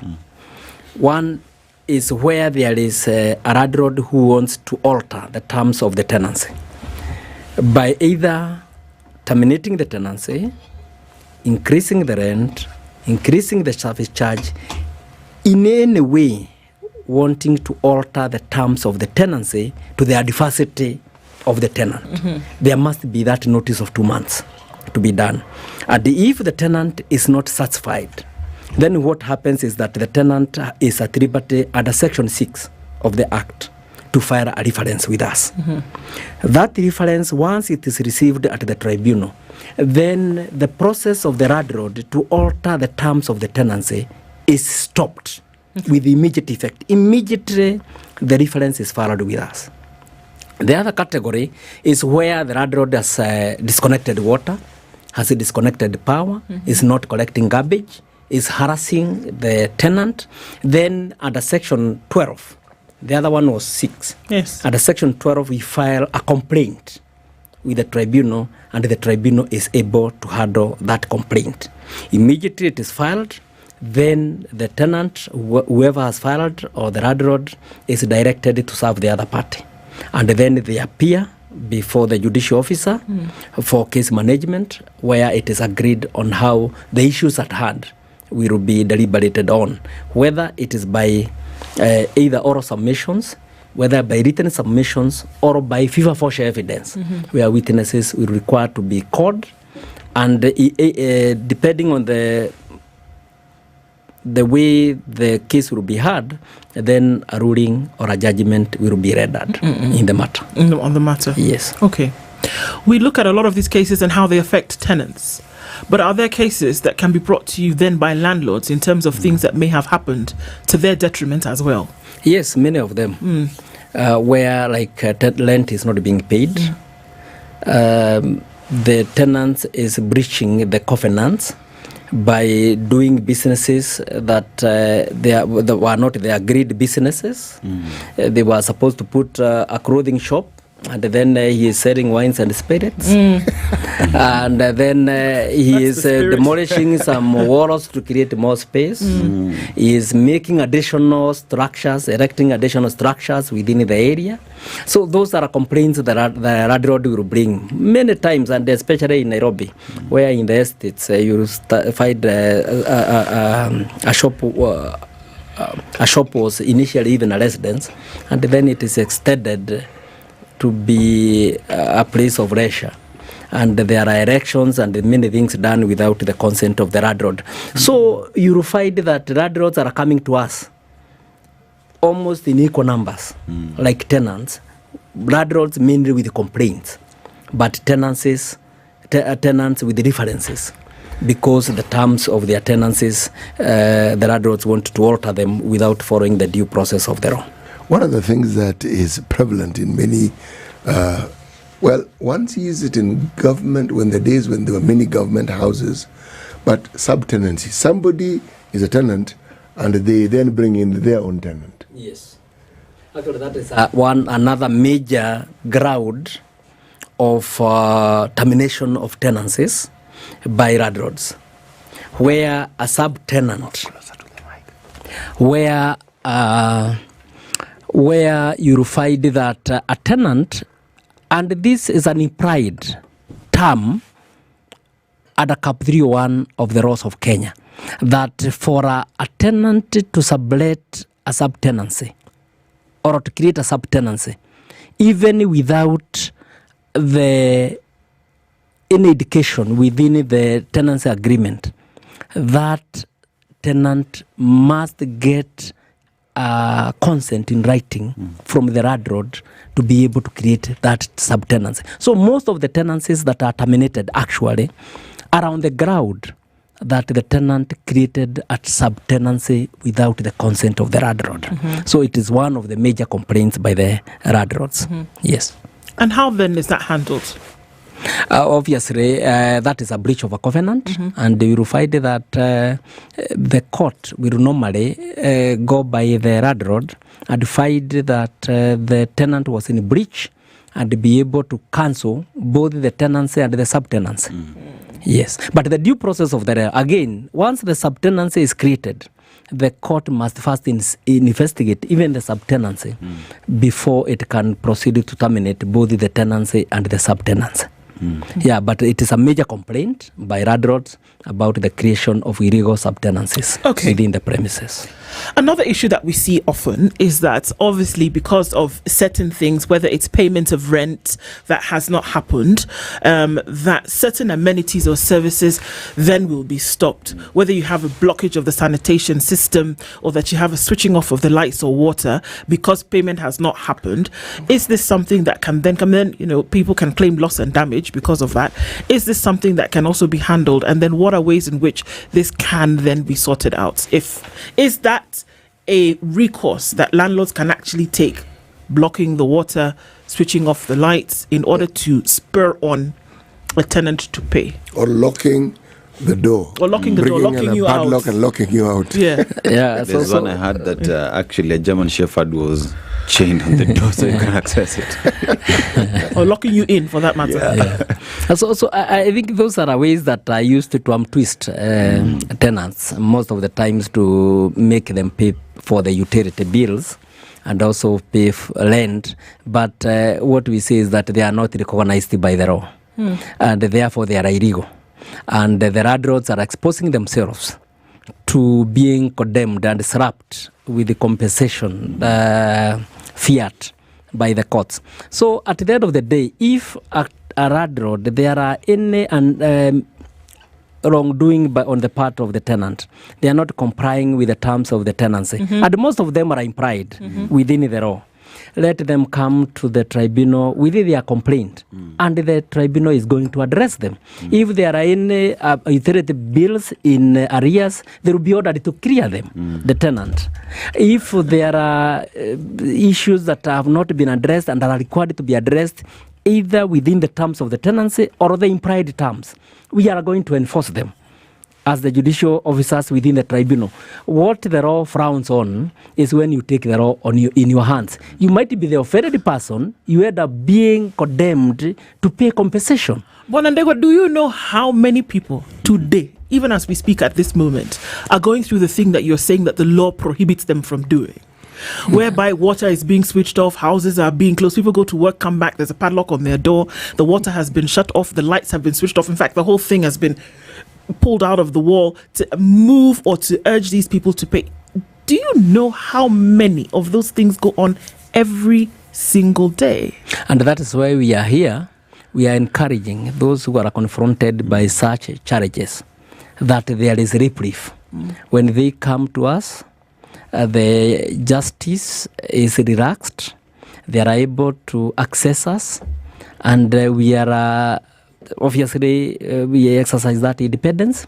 We are responsive, and we are ensuring that justice is able to be administered to everybody, even those at the lowest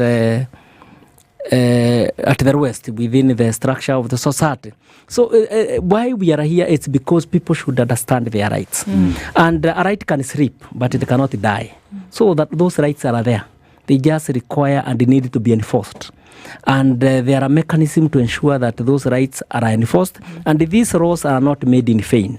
These laws are made for application. And as a tribunal, we are ready to apply them, and we apply them. And we have seen results. Like in the areas where you find that people are very civically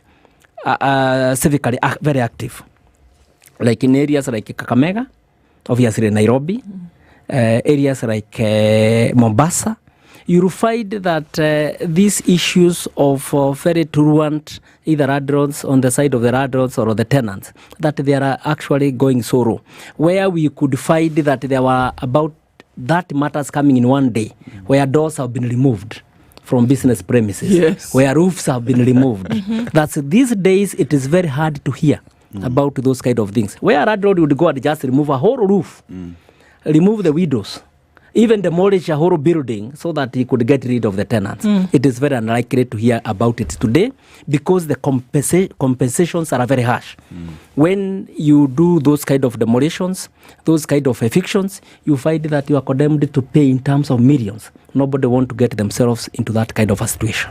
Honorable Ndegwa, there is the Utadu landlords. What will you do? Okay, fine. I have a matter. I've come to the tribunal. They have got a notification from the tribunal, but they go like Utadu nini. What will you do? And they even proceed to hire goons, bring auctioneers, and completely eject you from the premises. How would you respond to such kind of landlords? What I'm saying is that the legal protocols are there. The law is never in vain, and there are no gaps in the law. Where a tenant has actually evicted or demolished like a building, that there is no way of reinstating the tenant, with evidence, we are going to ensure that the tenant is fully compensated for that. And obviously, in case of the landlords, there are ways of recovering these damages that we have awarded to the tenant. And what I'm saying is that these days, and it is very rare, when I joined the tribunal in 2023, I had so many matters coming to me where a roof has been removed, a door has been removed, a window has been removed. And at that time, you'll find that initially there was only one judicial officer within the business premises rent tribunal across the country. Wow. He would take 3 years to go to Kisumu. And therefore, the landlords knew, I evict this guy. When the judicial officer is coming, the man will already have been even forgotten, and the case will have died a natural death. Then, when we were coming in, there were 4 judicial officers. Today, we are at 10.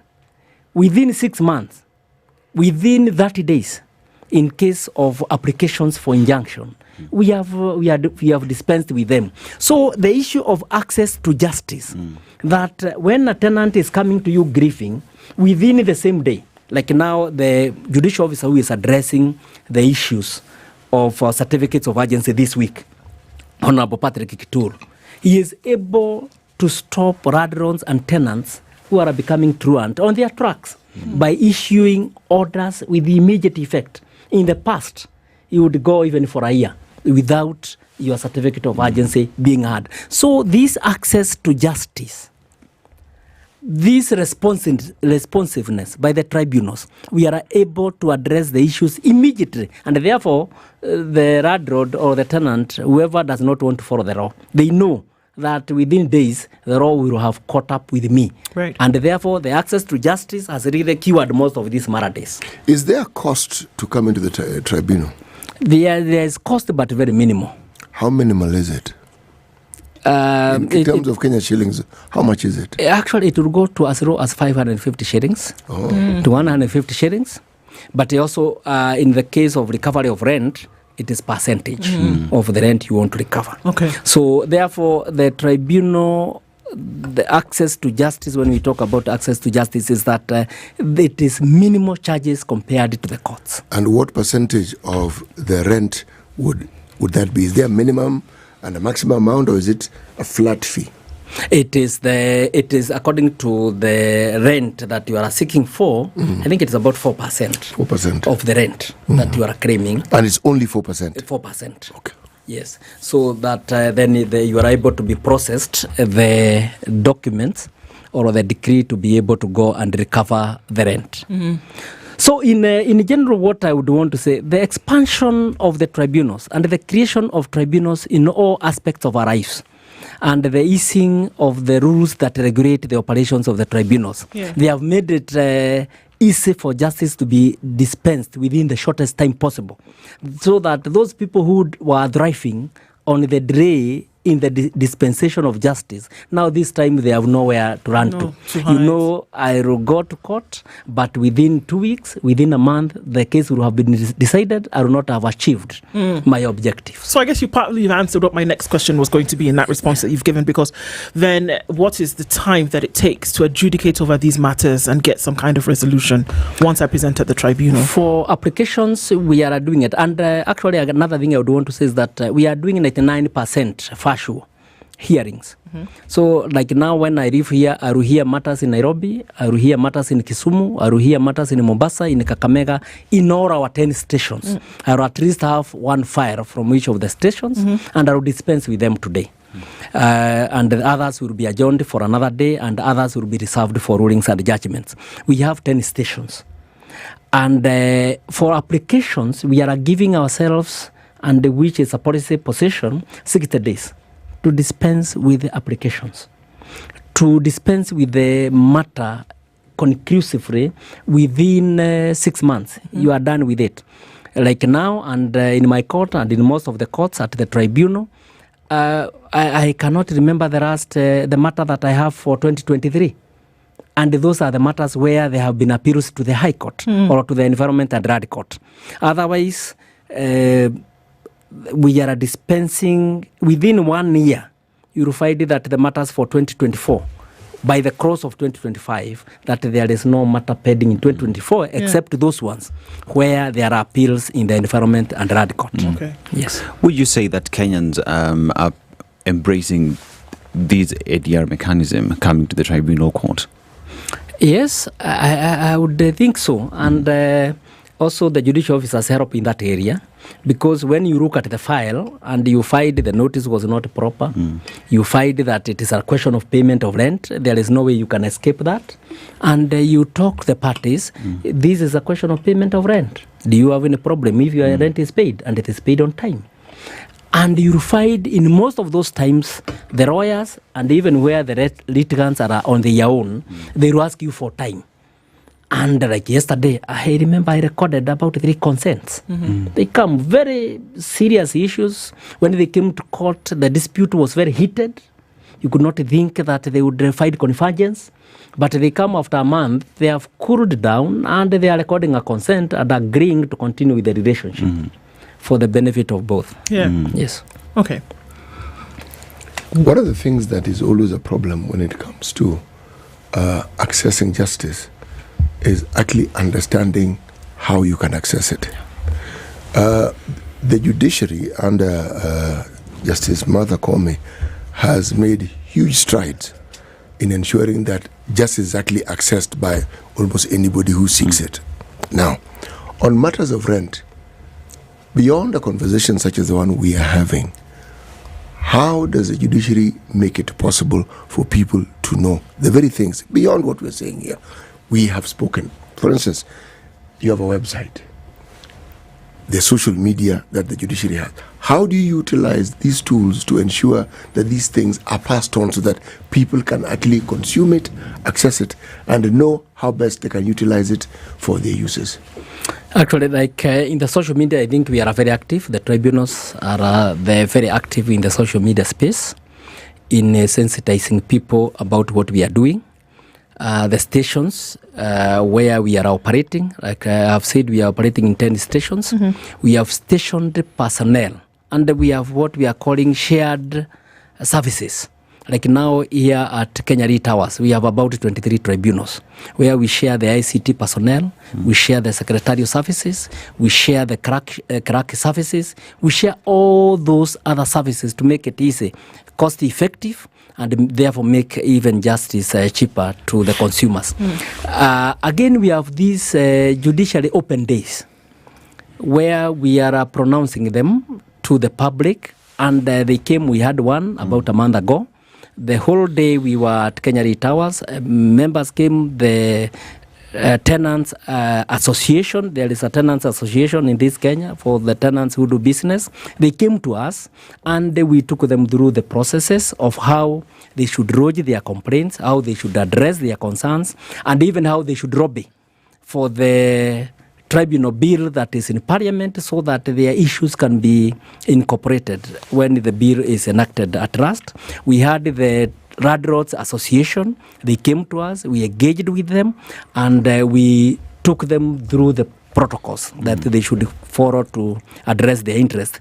I'm in charge of the Western region for the Business Premises Rent Tribunal. About 3 months ago, I was there in Shinyaru, in an open day, and you go and address stakeholders on what Business Premises Rent Tribunal do, how they should approach it, and what they should expect when they approach the Business Premises Rent Tribunal. It is laudable, it is commendable. Yes. How then do you ensure that every part of the country where you have people paying rent, beyond just the big towns, because this is knowledge that, as you say correctly, should be easy to access for every citizen in the country.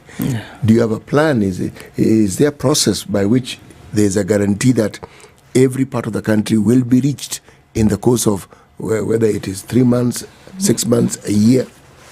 So that is still a challenge because of the question of resources. But in the meantime is that we require to really exploit the digital space. Because today, a litigant who is ICT SWIFT or ICT literate, when you are in Northeastern, you can file your suit before the tribunal in Nairobi or before the tribunal in Meru. But the main problem is that even that literacy in the area of ICT is a problem. And I think this is an effort that should come from the government itself, not even the judiciary, to ensure that the ICT hubs that were to be created. Because if we have an ICT hub in Wajir, a resident of Wajir who has issues with the rent, with the issues of the Business Premises Rent Tribunal, would walk into that ICT hub and lodge his suit or her suit with us. So this is bigger than ourselves that requires to be looked through the prisms of the national government on how to be able to bring justice, as the Chief Justice has done and has actually allowed us facilities, to answer your question, that our offices are almost in all the courts in the country, at least 10 stations.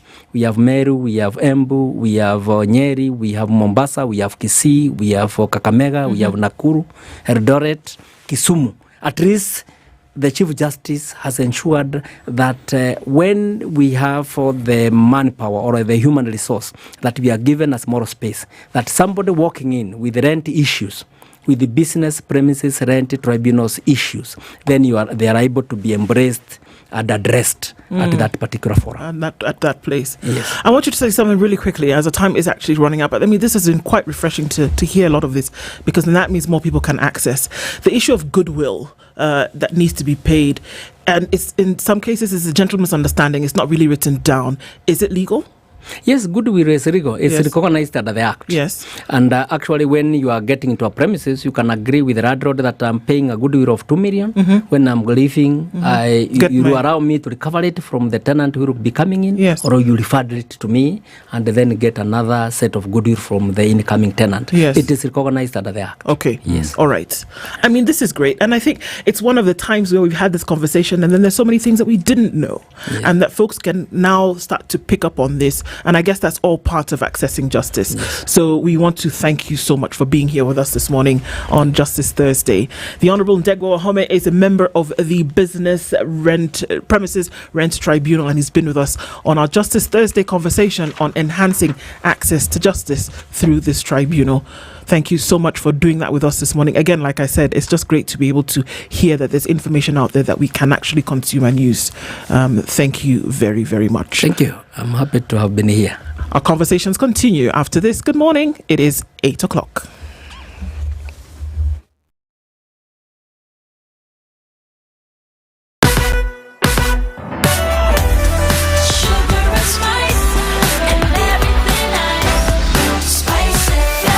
Spice up your life.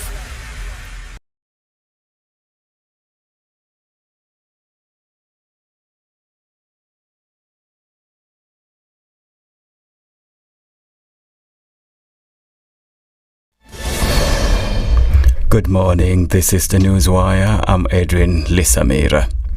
The National Assembly has passed the Anti-Money Laundering and Combating of Terrorist Financing Laws Amendment Bill 2025. The bill, which introduces amendments to 10 Acts of Parliament, aims to combat money laundering, terrorism financing, the illegal proliferation of funds, and strengthen oversight of civil society funding, betting farms, and other sectors. It was sponsored by National Assembly Majority Leader Kimani Ichung'wah.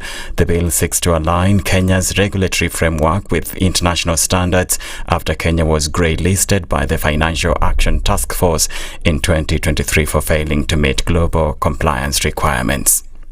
Treasury CS John Badi has reaffirmed the government's commitment to NGCDF in the wake of disquiet in Parliament over delays in the disbursement of the funds. Appearing in the National Assembly during question time on Wednesday, Badi said the ministry failed to disburse the money in January because the government had to pay 75 billion shillings in loans and 80 billion shillings in salaries, among other financial obligations. He announced that Treasury had released 7 billion shillings to the NGCDF and pledged to disburse more money later this month. Badi also dismissed as irresponsible Kiharu MP Ndindi Nyoro's recent claims that Kenya could default on its loan repayment. He insisted that Kenya does not have a debt sustainability problem. There is no time we will default in our loan repayment. This country is strong economically. It is the strongest economy in the region. So let nobody scare people that Kenya is going to default. We may be struggling, but let me ask you, have we failed to pay salaries? No. Have we failed to pay capitation to schools? We paid in full. Are we not meeting our expenditures for security and other matters? Yes. Are we going to release the entire CDF for development of our infrastructure in schools and security and pay bursary? Yes. Bere North MP Geoffrey Ruku and Hannah Wendot are expected to be sworn into office today as Public Service CS and Gender CS respectively. In a Gazette notice issued on Tuesday, President William Ruto officially named them as Cabinet Secretaries a day after the National Assembly approved their nomination after being vetted by its Committee on Appointments. On Wednesday, MPs unanimously voted to approve their nomination to the Cabinet. At the same time, Ruku pledged to streamline the public service sector. Honorable Speaker, I am proud to have faithfully represented the people of Bere North and have contributed to legislative agenda and reparations whose impact will endure beyond my time here. With my approval, I will continue to engage with the House through, though from the other side, particularly during question time and other matters of oversight. Even then, the commitment remains the same. Public service to the people of Kenya. I thank you, Honorable Speaker. I thank each one of you, honorable members of this great House. California Governor Gavin Newsom has filed a lawsuit challenging President Donald Trump's spate of tariffs that have upended global trade. The suit, which marks the first time a state has sued over the levies, challenges an emergency power Trump cited, giving him authority to enact them. Attorney General of California Rob Bonta announced the lawsuit. Together with Governor Newsom, I'm filing our 14th lawsuit against the president in less than 14 weeks. This one challenging the tariffs he unlawfully imposed under the International Emergency Economic Powers Act. He is yet again violating the U.S. Constitution, overriding Congress's authority, and breaching the separation of powers. It's simple. Trump does not have the authority to impose these tariffs.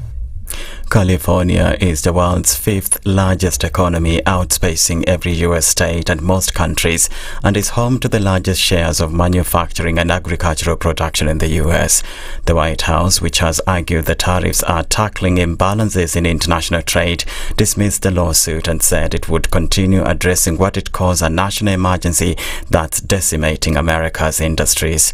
That's the Newswire. I'm Edwin Lisamira.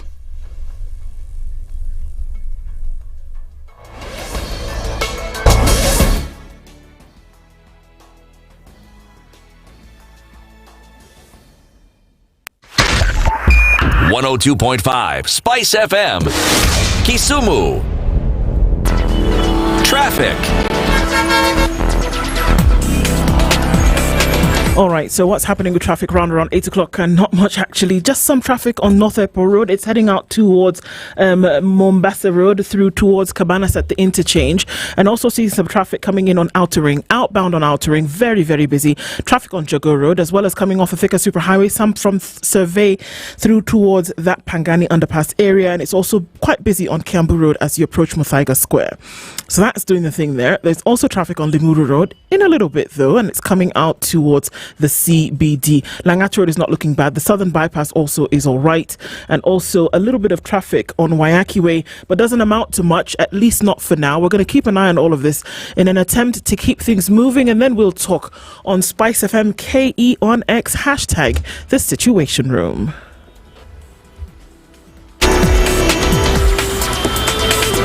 Mature, intelligent talk every morning. Spice up yourself.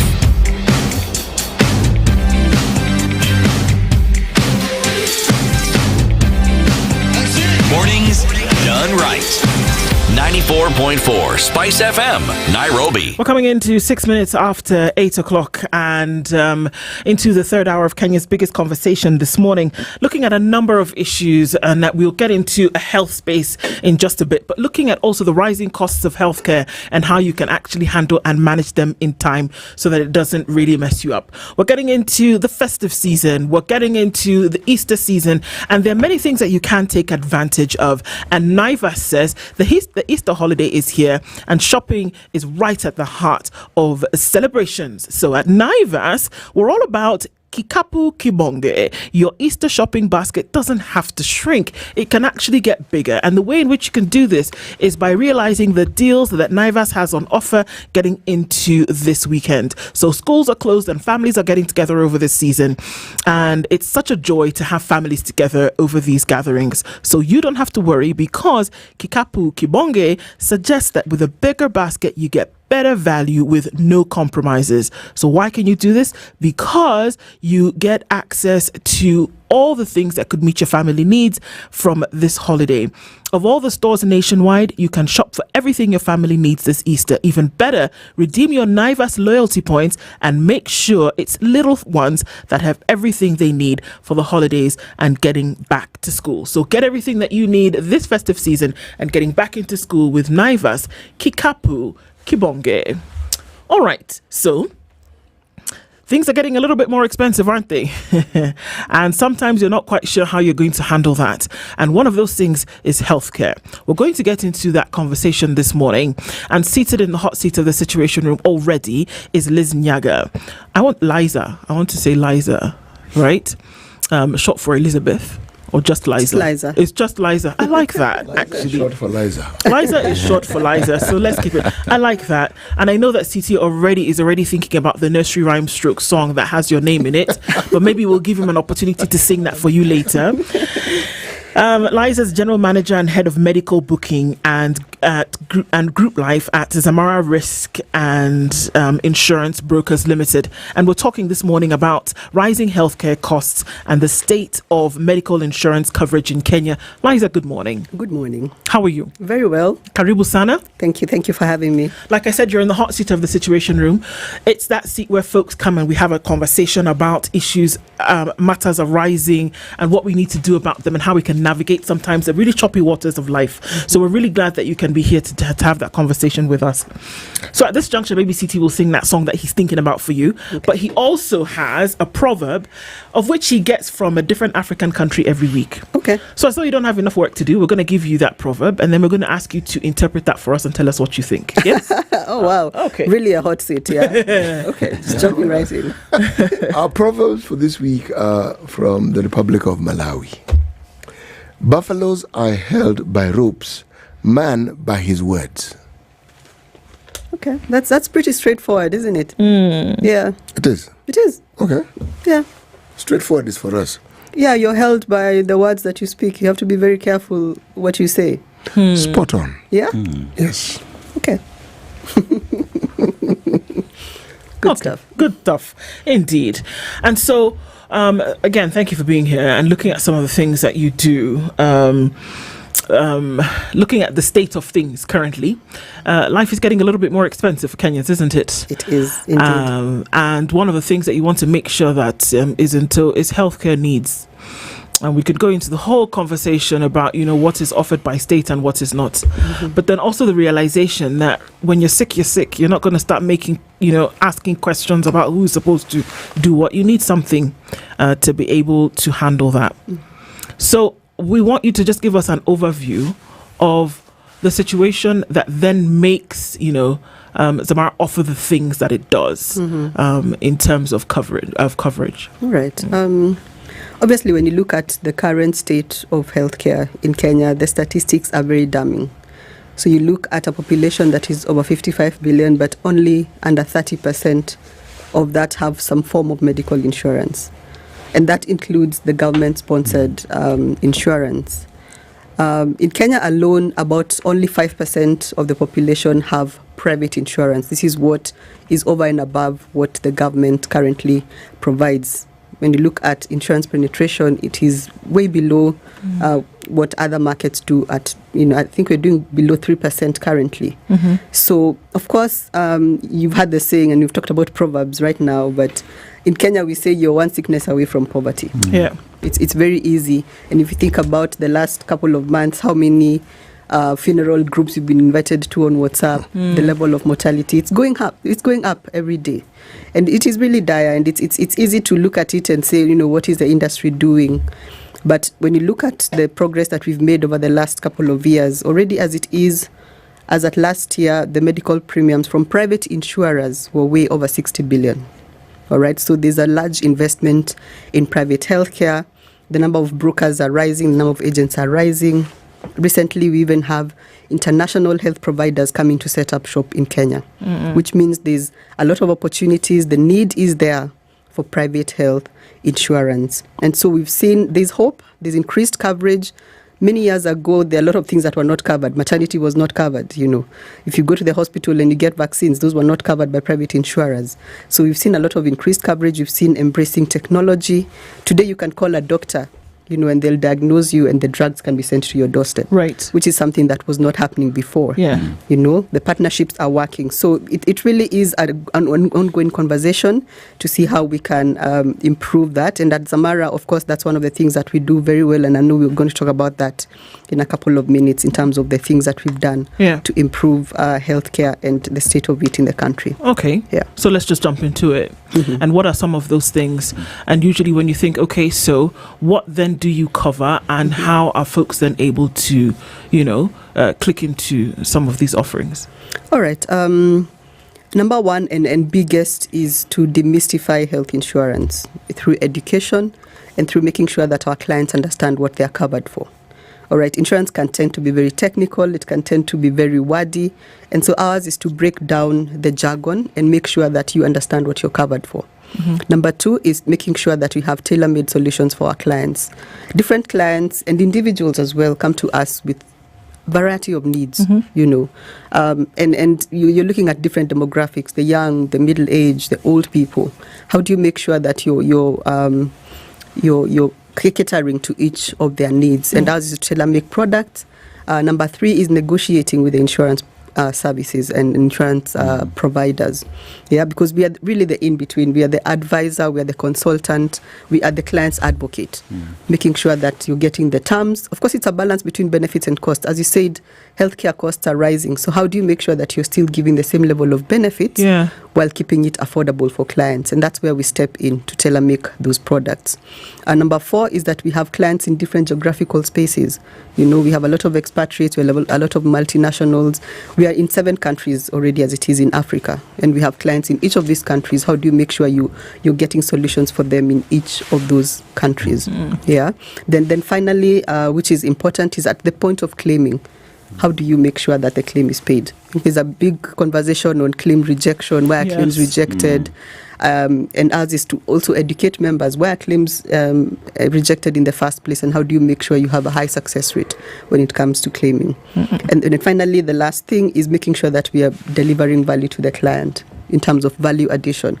What are these things that you do over and above what other people do? And so we partner with clients to do things like lactation rooms, to do things like if you're a young population, you need wellness activities and all these things. Those are some of the things that we do for our clients just to enhance the employee experience. Yeah. So, insurance. Zamara is a brokerage. Yes. Right. And the other people who are called insurance companies, what do they do that is different from yours? All right. Good question. Insurance companies ideally manage the risk. So they are the risk carriers. So the premiums are paid to the insurance companies. They manage the risk for the whole year. They pay your claims. Yeah. The insurance broker then comes in to do everything else. They do your administration, make sure your data is up to date. They do the member education. They do the claims administration, making sure your claims are paid. And over and above that, they offer what we call value-added services. Now, I'm talking about Zamara, what we do. It could be different brokers do different things, but this is what Zamara does. Yeah. So our value proposition is very strong because ideally we are the advocate of the client to the insurance company. Yes. As the advocate to the client, then it would mean that a huge portfolio would be good for Zamara. But then again, we also understand the penetration of insurance in the country still remains low. Even you've said around 30%, including what government offers. So then the question would be, why is it there, and what is Zamara and other players doing in ensuring that this portfolio continues to grow and that more Kenyans see the benefit of enrolling into medical, especially at a time when little money, insurance cost is high, but still we must all be on medical insurance? All right, that's a good question. So what are we doing to improve penetration? The first thing is education. A lot of people do not understand first, why should you have insurance? We find a lot of people running to buy insurance when you need it. When your mom is sick, when your dad is sick, or when somebody is sick in your family, that's when you run to take medical insurance. And so how do we change that mindset? By making sure we educate people and we tell them the statistics of what it looks like if you don't have a medical cover. Number two is to make sure the products are affordable. There's a big issue around affordability of medical insurance, and especially for senior citizens. Today, if you retire and you try and go and get an individual medical cover, it's extremely expensive. So how do we then advocate and come up with partnerships with insurance companies to make sure that the products we have are affordable and do meet the needs of the larger population? Number three is through partnerships. We have partnerships with healthcare providers, partnerships with insurance companies, partnerships with many other providers that are able to offer customized products to make sure that we are then increasing the penetration, including partnerships with banks. Bank assurance has been widely underserved or in terms of capacity, it's not enough. So how do we empower them to make sure that they are reaching out to as many customers as possible to then improve the penetration across the market? So are you arguing that because of the work that Zamara does and others who do what they do, that what we are referring to as the outreach for insurance services has increased in the country? That's an interesting question. Yes. I am saying there's more that can be done. We are not yet there. However, we've come a long way. Even looking at what the government is doing around improving what they currently offer. If you compare the benefits that were offered by NHIF and what is offered under SHA, despite all the the noise and the things that are not working, everybody is trying to improve to get to a better place. Now, there's still a lot that can be done, to improve what we are offering, to improve the education, to improve the penetration. And a lot of it really is going towards changing the perception of people when it comes to insurance. Because insurance you're selling a promise. It's the reason why I asked the question. Yes. Is because the one thing that we have in abundance, and we have it right across the economic divide of the country, are chamas. Okay? People coming together.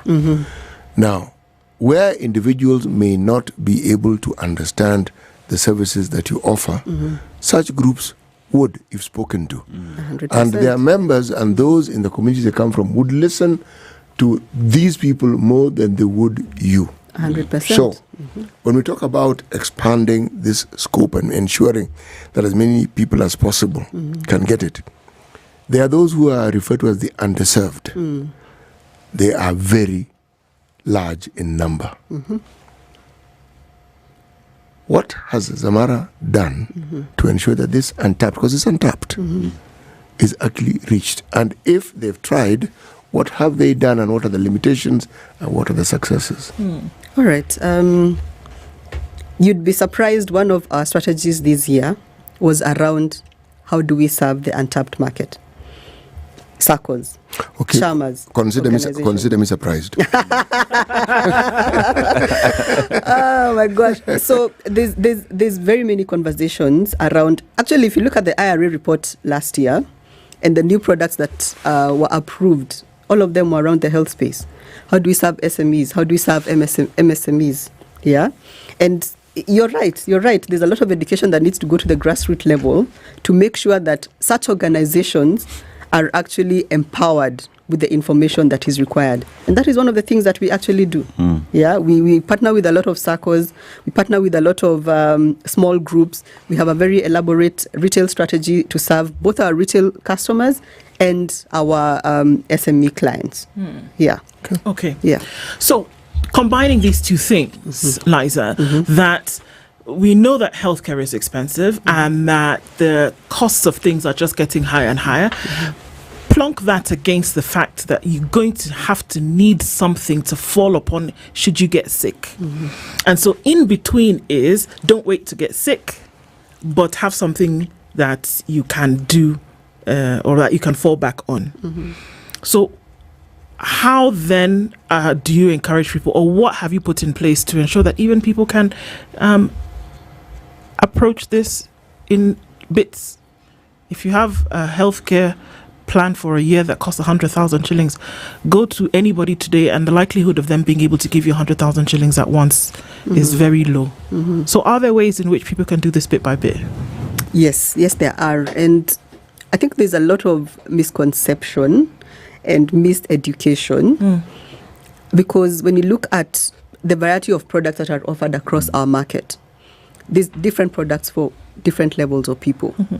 If you look at the SACCOs, for example, and one of the insurance companies, I won't mention the name, is actually very big with SACCOs, and they have a specific SACCO product that is very affordable. It won't allow you access to your Nairobi hospitals and Aga Khans, but it does give you a very good level of cover and very, quality providers. And that is the information that is not really out there. Number two is that we have payment plans. If you require a payment plan, that is something that we're able to negotiate. Banks have very many products when it comes to insurance premium financing that you're able to leverage on. And so really it's how do we meet you at your point of need? Because the needs are different and we're able to respond to each and every one of them. So as the mediator or the in-between between the broker and the client, I mean the insurance firm and the client, every day you meet different people with different concerns. What could be some of the greatest concerns that those seeking insurance raise to you that need to be changed for them to look at insurance as something that would benefit them? All right, I'll break that down into two parts. So talking about, because corporates are different from individuals. Yes. When corporates are coming to us, so many years ago when we had corporate organizations coming to us, it would just be about this is the coverage I want. I want an inpatient of X, an outpatient of X, your maternity, dental and optical, And that was it. And this is how much premium I'm willing to pay. But today we have very different organizations coming to us and telling us, aside from the medical, I also want wellness activities. I want you to help me with making these costs come down. I want you to make sure that my employees are happy. Yeah. And that is really the interesting thing that is happening, because clients are demanding more and more. From a corporate side, clients are demanding much more than what your ordinary cover, pay premium and pay claims, which is good, because then it helps us to then navigate from a point of service offering and value addition to the service. Now, when you look at individuals, cost is a big factor, because a lot of people do not want to pay more. Yeah, so making sure that the cost makes sense to them, and you see there are different limits that you can offer to the client. So you can choose from a wide bouquet of products to meet the client's needs. So that's one of the biggest things around cost. The biggest other issue is for individual products is around waiting periods, because when you sign on a product, then you have to wait for a certain period. For example, if you have a pre-existing or a chronic condition, that's one of the biggest complaints I have seen. Yes, and then of course access to the provider panel, which providers can you access. There's a bit of limitation on that front, but again, depending on which insurance company that you're using, then we are able to navigate some of those challenges. What would be the conversation around the waiting period, because it is a concern, and how are you as a brokerage firm addressing that with the insurance firms? All right. The conversation on waiting periods goes back to the perception of, let me say, Kenyans, but I think it covers a lot of other markets. And it's what I said. People buy insurance when they need it. So, you're sick, you have a surgery in 6 months, you go and buy insurance, which then loses trust with insurance companies, if I were to say. Because insurance really is a game of trust. It's utmost good faith. It's you're not buying so that you can claim. It is you're buying to protect your resources, really, as you would say. So that is where waiting periods come in, because a lot of people buy because they're going to claim. So if you're buying, then let me protect myself. That's the stance that they take. However, at Zamara, what we do is, number one, if we already have existing clients and they're transferring from one insurer to another, we negotiate for some of those waiting periods to be waived, because you already had insurance anyway. If it was another insurer, you're not happy with them, or you're coming from another broker, we negotiate for those to be waived. Number two is that we have partnered with insurance companies to have what we call umbrella insurance products that people can come in with very negotiated waiting periods. So as opposed to waiting for a year, you'll wait maybe 3-4 months. So you come in to the umbrella cover and you're able to enjoy benefits of what would be maybe a corporate cover, or more affordable and more flexible, as opposed to getting an individual cover by yourself. How this thing works again, please? This umbrella cover. All right. And there are several that exist in the market. The one that we have is customized for our clients. So it allows you to cover. So I'm sure, like most of you, maybe have parents, siblings that you take care of, isn't it? So, and a lot of individual products will limit the entry age for maybe parents or parents-in-law, whatever it is. So our cover then enables you to join the cover. I think the maximum entry age is about 80. So you can join the cover. The waiting periods are negotiated. So if you go to a standard insurance policy, the waiting period for, say, pre-existing or even cancer is maybe a year or 2 years. Our cover only has a 6-month waiting period. If you look at the coverage, the limits are extensive. You can buy as low as 200, 300,000 and as high as 10 million. Talking about inpatient. And the rates are pre-negotiated. And you can join in. When you join in midterm, your premiums are prorated, so you only pay for the portion of the cover that you're in. So, and this is a thing that even when you're sitting down, I mean, I remember the first cover I took. For the life of me, the jargon, I think what confused me into just saying, okay, where do I sign? Because I didn't understand what they were saying. But I knew at the end of the day, maybe it's equated to you need something, you need coverage, and then you will go. But I did not understand half of the stuff this gentleman was saying. And so that could be one of the things that dissuades us then from, number one, understanding, and then number two, taking on a cover that actually fits us in our time. So then what are you doing, or how are you making it easier for us to be able to understand what it is that you're selling and what we're buying? Okay, that's fair. That's fair. And I think when I got into this industry over 10 years ago, I also struggled. You're reading pages and pages of benefits and exclusions and all these things. If you look at the international products, those policy documents are 20-30 pages long. So must they be 20-30 pages long? I'll say yes and no, because the devil is in the detail. And if then you do not have somebody that's able to read that detail and interpret it for you, then you can be in trouble. Would you rather know all the details of what is covered and what is not covered, or would you rather a simple document that is not very clear?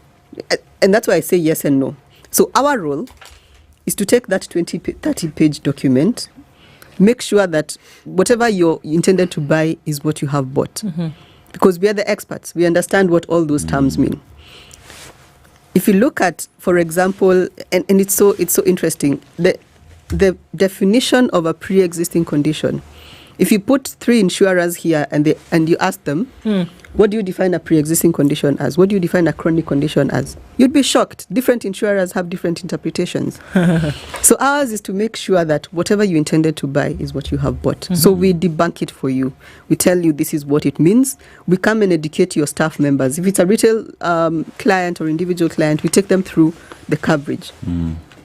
For some, they tell us, just make sure this is covered, and that's what we do. Number 2 is how do you make it as simple as possible. So we simplify the policy documents. We come up with what you call a risk note or a write-up that gives you the general coverage of what is covered so that you're able to understand from a layman's terms, this is what your coverage is. But on the back end, we look at the entire document to make sure that it covers what you intended to cover. Number 3 is we have different modes of communication. I don't know if you know that we're on TikTok. LinkedIn, Instagram. Yes, our clients actually look forward to our TikTok videos every Friday. Yeah. Because the next generation of people that we're covering are not on Facebook. No, they're not. Yeah.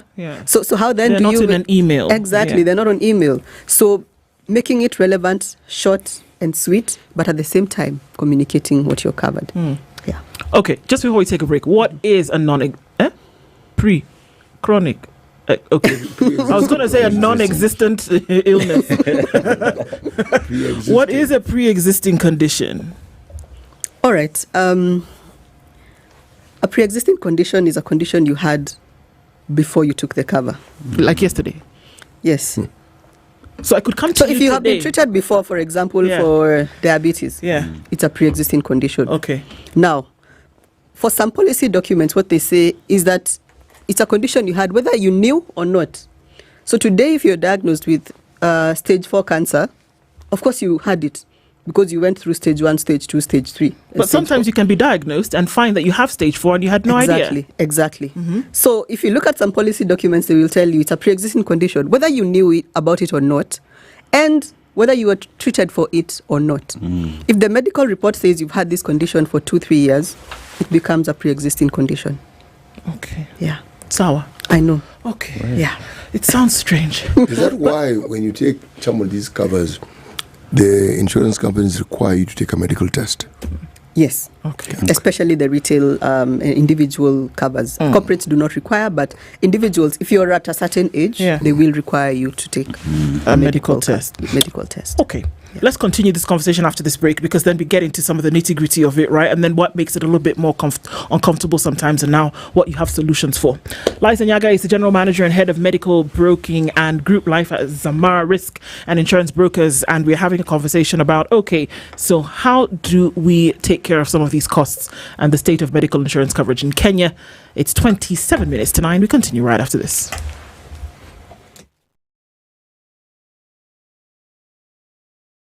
This is the Situation Room, the only way to start your The day. fun never stops on Star Times this Easter and April school holidays. Get ready for non-stop adventure, laughter, and learning for big and little kids. Renew your subscription for 2 months and get a free upgrade to the next higher bouquet for 2 months. Dive into the best kids entertainment with Boing, Jim Jam, CBeebies, Toonami, Da Vinci, ST Tunes, and Cartoon. There's something for every little explorer. Buy a Star Times decoder at any of our business halls or dealers nationwide for endless fun, action, and discovery all holiday long. On the move? No problem. Download StarTimes on app and enjoy your favorite shows anytime, anywhere. Dial star 858# for self-service. StarTimes.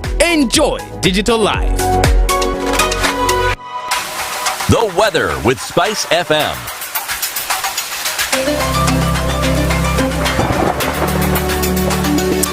right, taking a look at what it looks like now. Still partly cloudy conditions in Nairobi. We'll see highs of 26 and lows of 16. It's sunny at 15 into Nakuru and 15 and sunny into Nyeri. Eldoret is sunny at 14 and Mombasa partly sunny at 25 with partly sunny conditions at 27 in Malindi. Sunny at 20 into Kisumu with 17 and sunny conditions in Kakamega. Cloudy at 20 in Kampala, while Dar es Salaam is sunny at 24. Johannesburg at 10 degrees is sunny and Mogadishu is sunny at 28 with 15 and sunny conditions in Addis Ababa. Lagos at 27 is cloudy with cloudy conditions at 23 in Kinshasa.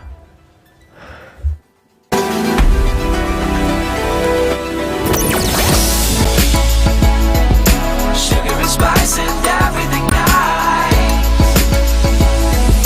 Spice FM. Spice up your life. Traffic. Okello. Right now, a little bit of traffic. It is busy on some parts of the Thika Superhighway. Yeah, just around Survey. But it's like the weekend has already begun or getting into it because, folks are nowhere. And traffic is flowing freely, not too much of an issue. Just on outer ring, in and outbound is where it looks like it'll be just a bit busy. And coming off of Ngong Road as you get into the city is also busy as well. But apart from that, no cigar. It doesn't look like it's going to get crazier than this. But we're going to be here to keep an eye on all of it all. And you shall help us, shan't you? SpiceFM KE on X. Hashtag the Situation Room. Mature, intelligent talk every morning. Spice up yourself.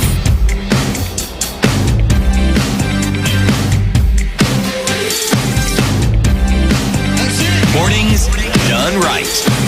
94.4 Spice FM, Nairobi. All right, coming into 24 minutes to 9 o'clock, we're having a conversation about the state of medical insurance coverage in Kenya. And Liza, as we went to the break, just looking at some of these things and how it has changed. Before it was my golly, 30 pages of whatever it is that you were reading and expected to sign on the dotted line thereafter.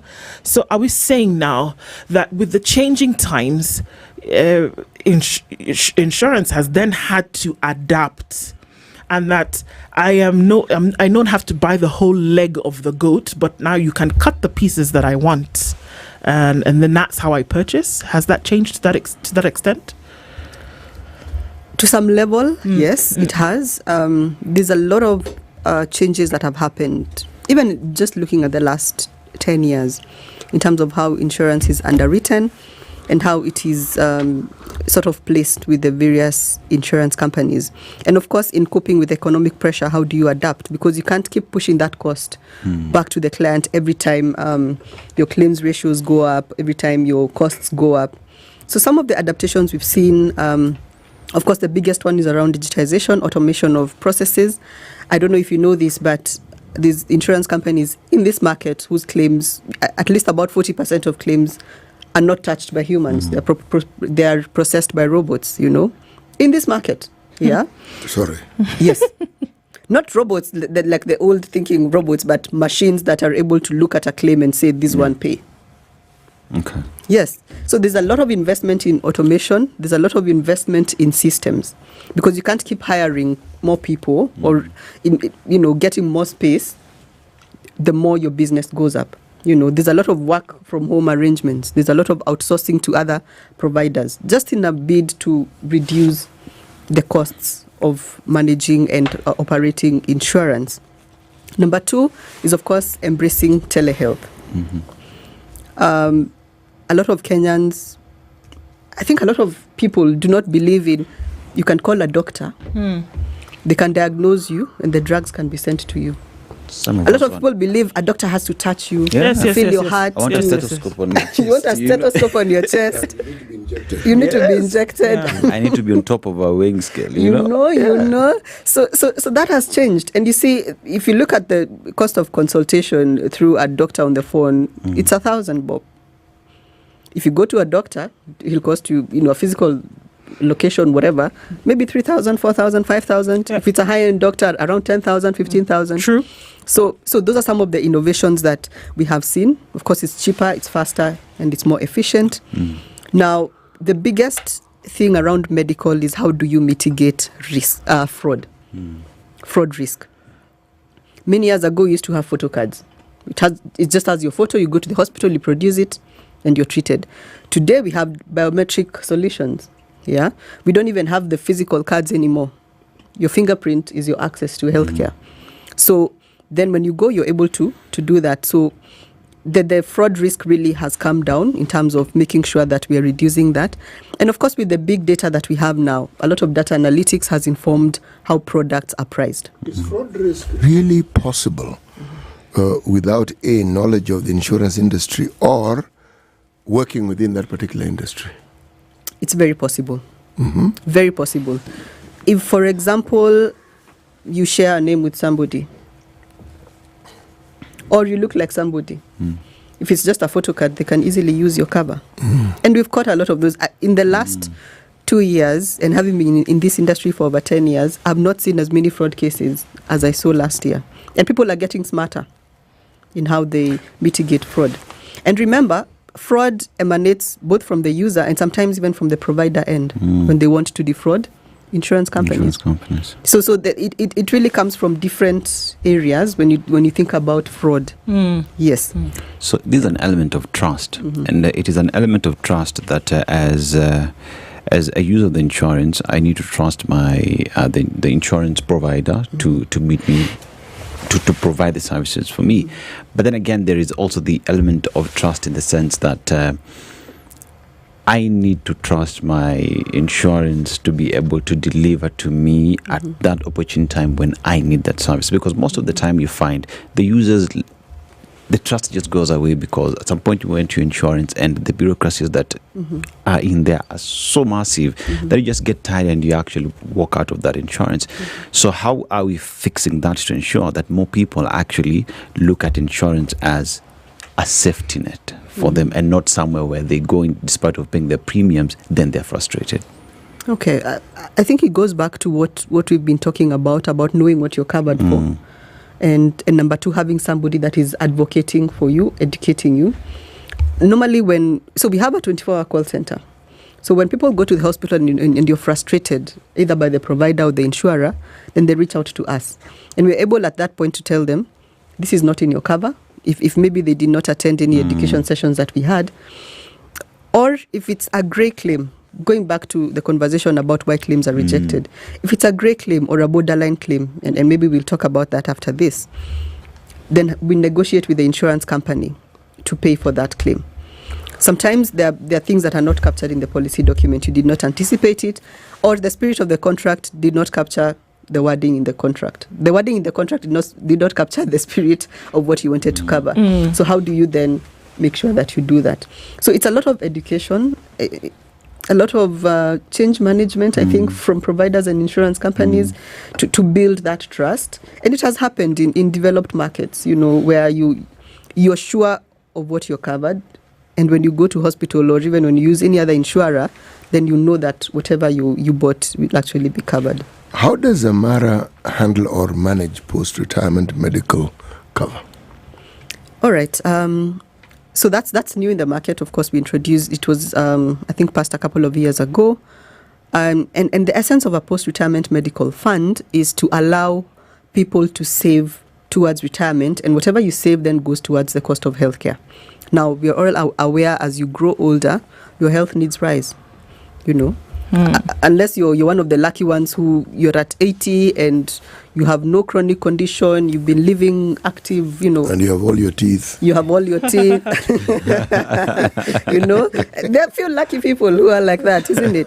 But when you grow older, then your health needs do rise. Okay. So the essence of a post-retirement medical fund is to allow you to save, just like a pension fund allows you to save and you use that money towards your pension needs. Then the post-retirement medical fund, whatever you save, is used to purchase either a health cover for you or go towards treatment for any conditions you have. How does one join this particular fund? So we actually are specialists in that, and we have a pensions team that is able to give you more details on that. So it's really just setting it up either as a corporate, and then you have the contributions coming in, they're managed, the interest is credited every month, and then at the end of the year, then that money you're given options in terms of what you'd want, whether it's to purchase a medical cover or manage the fund on your behalf and pay for your health needs as they arise. Okay, so let's do this, Liza. I walk to you today and, I want to take on a medical cover. I want to be able to pay something every month or however the case may be that would cater for needs later. We are in your office or you've met me, wherever, because, now we're doing it differently. Okay. What do you need from me? You want to hear what my needs are? Okay, so maybe things are a little bit creaky now and then. Every now and then I have a headache, but I'm not quite sure. Maybe nothing too big. And I want to be able to go in for a checkup every now and then. And if I catch a cold, I want to be able to walk in for inpatient. And if then something major happens, I want to have a cover up until a certain amount. Are we saying that nowadays it's a buffet that we pick from? And then you say, okay, this is you pick from here, here, here, and here. And this is how we arrive at a bigger number. And then we can whittle that down to you paying. What do you tell me to do? Or what questions are you asking me now that I can answer for us to create this bouquet for my medical insurance today? Okay. So when you walk in, of course, it's what you've said. What is your age? Because a lot of these individual products are aged, priced. What is your age? What is your medical history? Do you have any predisposition because of family background or whatever to certain conditions? You mentioned about you want a checkup every year. There's some products that don't have that, so those automatically would be off the shelf for you. What are your needs? You're saying, what is your health status really? So once we ascertain that, we also look at what hospitals do you want to visit? Because people have preferences when it comes to the hospitals they want or the doctors they want to visit. And we compare that against what is available. Now, once we have all that, we look at the cost. Because benefits first, needs first, and then cost. And then we propose a solution. Normally, we will give 2 or 3 or 4 options for you because sometimes insurance companies have brands. There are people that who do not want to work with insurance A, B, C, either because of a historical issue or they did not treat my mom well, they did not. So all those things sometimes come into play. But ours is to make sure, number one, are your needs met? Will you be able to use whatever benefits you had in mind? But also, number 3, you might not know everything. There are some risks that you might not have, thought you had. So ours is to make sure that you're aware of those, and then we look at the cost. Can I come to Zamara to help me customize a certain scheme for me? Because you say maybe there's a hospital I want to go to. There are some aspects that I want covered. I want others dropped. Am I able to come discuss with you and look at what provider would be able to customize a specific scheme to meet my needs? Oh yeah, absolutely. We serve over, I think on the medical space, over 200 clients, and each of different clients have different provider panels. There are those that, exclude certain providers. There are those that want only a certain level of providers. So those customizations are openly available, and we're able to do that for corporate organizations. Yes. So I want this, but maybe I'm not able to afford it with the premiums that you're talking about. Can you then, it just sounds like trade and barter, but it's not where we are in this day and age. I don't want to take everything. I want to be able to take what I can afford, and I also want to take the responsibility of making sure that this, option is there. So then you talk about tailoring according to needs. Can you tailor according to necessity and affordability as well? Absolutely. There are a lot of clients that come and especially the healthy clients. If you're healthy, you go to hospital once a year, for example. Those that only take inpatient only covers in case you have an accident or a severe illness and you need to be admitted. So you only take inpatient because you can easily take care of your outpatient, walk-in, dental, optical, you can take care of those. So that's the kind of customization that we are talking about in terms of making it affordable and also meeting your specific need as an individual. All right. Yes. So there's this thing we hear all the time, and it's group life. And you think, oh God, okay, how more? Are we inviting death? You die, we pay. They're saying, okay, hurry up, guys, so that we can give you something. No, but and it just seems to be something that, okay, so since you're taking medical insurance, while we're here, why don't we just tack on group life, right? So it seems like something you don't really need, but it looks like it gives some kind of brownie points. Why do we insist on it, and how do we get folks to take it more seriously? All right. I think to talk about group life, you have to talk about how it came about and why it's important, and how the benefits around death compensation have evolved. So many years ago, I think we only used to have WIBA as per what the government covers. If your employee gets sick as a result of a work-related environment, or they get an injury while at work, then as the employer, you're entitled, or you're supposed to compensate them. Now, the challenge with WIBA is that it only covers you when you're working or during your work hours. So if you get injured, for example, on your way to work or on your way to home after work, then there's no compensation. And so it brought about what you call WIBA Plus, or group personal accident. That sort of makes WIBA a 24-hour cover, whether you're working or not. Makes sense, right? Now, if an employee then passes on as a result of a natural illness or any other illness that's not related to work, there's no compensation if you only have GPA WIBA. All right? Now, let's look at the causes of death in the country. The top 4, as per my research in, I think, the last 2-3 years: pneumonia, cancer, sudden death, malaria, TB, HIV. I've not had any accident so far. So people are dying more from cardiovascular diseases, non-communicable diseases. So things that really are not accidental in nature, which is where group life comes in. Because then if you have a critical illness, there's a benefit that group life pays, a cash benefit that allows you to access medical care. If you pass on in the unfortunate event that you pass on, then group life pays a benefit towards you. Now, the good thing with group life is that it pays a benefit regardless of the cause of death, whether it's accidental, natural illness, or natural causes. That's why group life is important. Yeah. All right. Are Kenyans taking more of that? Oh yeah. There's a big uptake. Obviously, as you said, it is the benefit people think about after you've taken everything else. Most people just think about medical, and then the compulsory insurances like motor. You have to insure your car, and then group life is like the benefit that is left at the back of It's like the kid who's not picked on the team.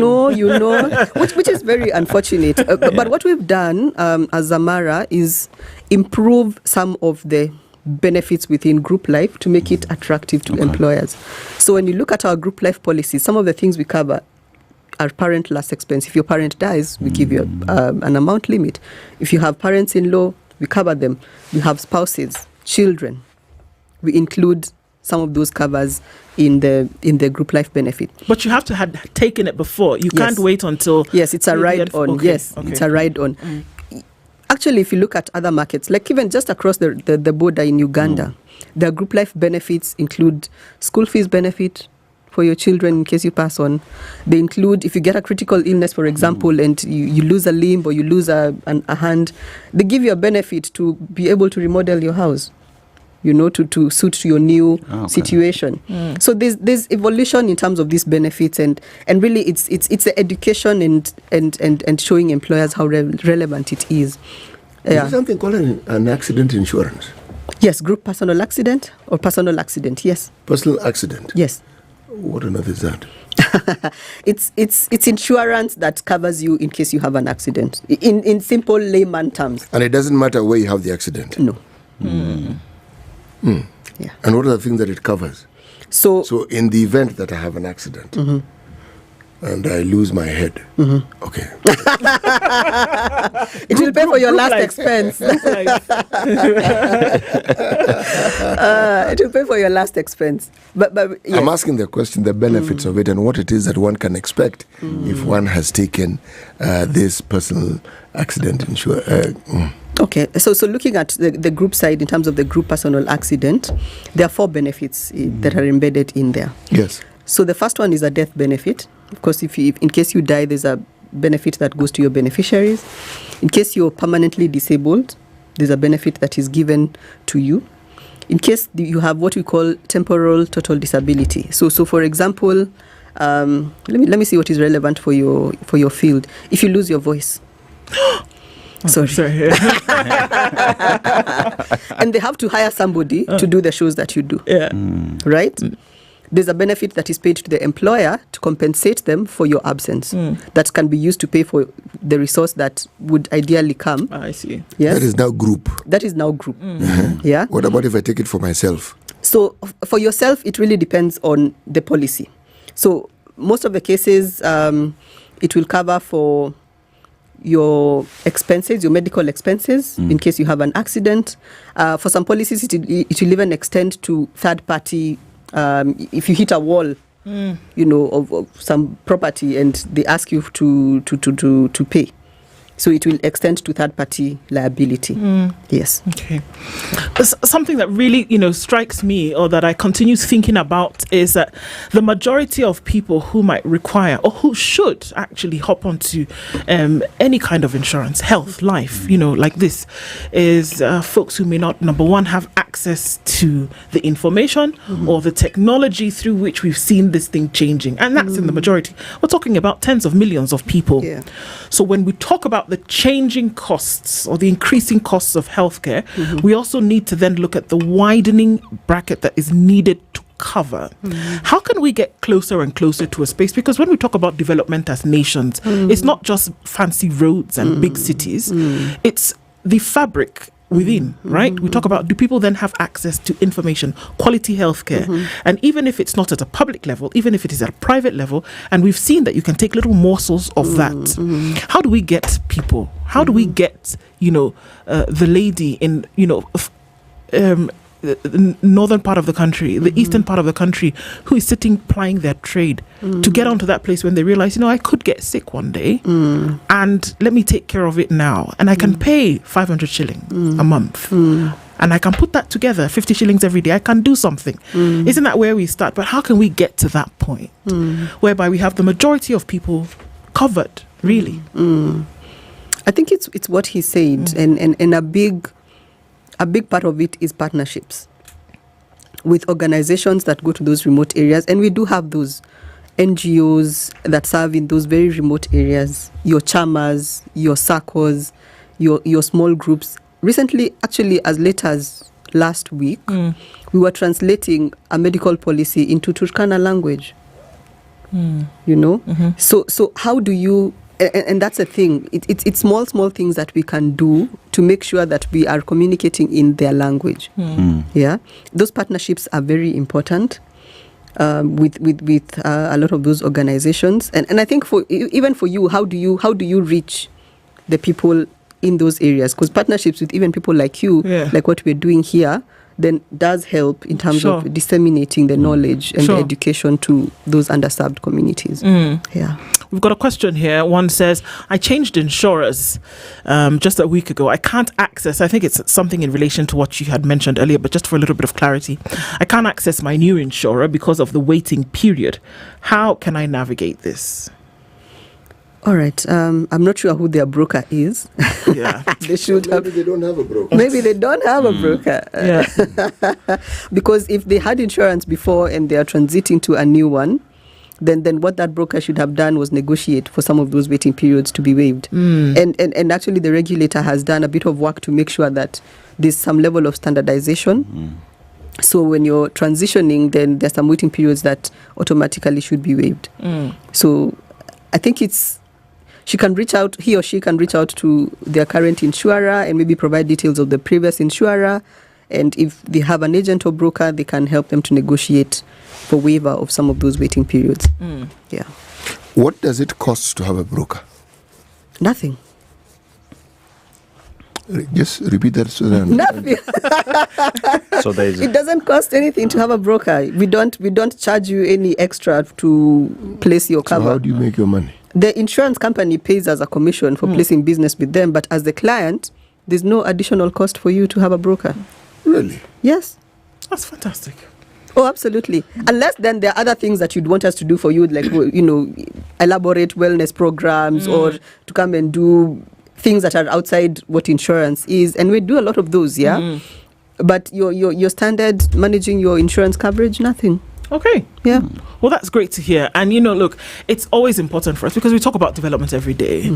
And across sectors, it's good to be able to do things like this and then be able to see actually where, that help can come from. Every day we make a little bit of a step in that direction. And so because of that, we want to say thank you for being here this morning and being able to point us in that direction. So, great to know and great steps that folks can take into the future. Liza Nyaga is the General Manager and Head of Medical Broking and Group Life at Zamara Risk and Insurance Brokers Limited. And that has been our conversation this morning. Good morning, 9 a.m.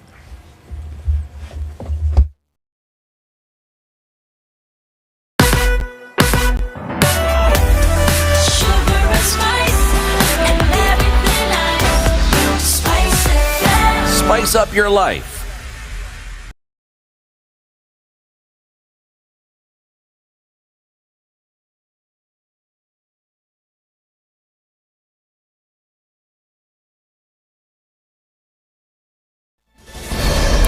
Good morning, this is the Newswire. I'm Edwin Lisamira. President William Ruto's head of special projects and creative economy has said it was unnecessary to stop Butere girls from performing the play Echoes of War, scripted by former UDA Secretary General Cleophas Malala. Dennis Itumbi was speaking in a televised interview last night. He condemned the violence meted out on the girls but pointed out that Malala's participation in the festival was illegal, citing the Teachers' Service regulations. I must point out, this is a playbook of the drama festivals, because you also have to appreciate that this happens within a certain framework and rules. So this is the Ministry of Education Rules and Regulation 2025. And on page 31 it says trainers of Kenya National Drama Festival items shall be teachers and tutors registered by the TSC or lecturers employed by a registered post-secondary education. I am not a teacher. I'm not registered to be a teacher, just like Malala. We perform in these plays out of passion, albeit illegally, as per the rules of the festival. Itumbi went on to say the government is justified to regulate the content presented in plays during drama festivals since it funds the entire event. Remember, this festival is fully funded by the government of Kenya. The accommodation, transport, quote-unquote fee for performance, the adjudicators who judge, the teachers, the backdrops, everything about this festival is judged by the government. So to be fair, government has a point to make rules.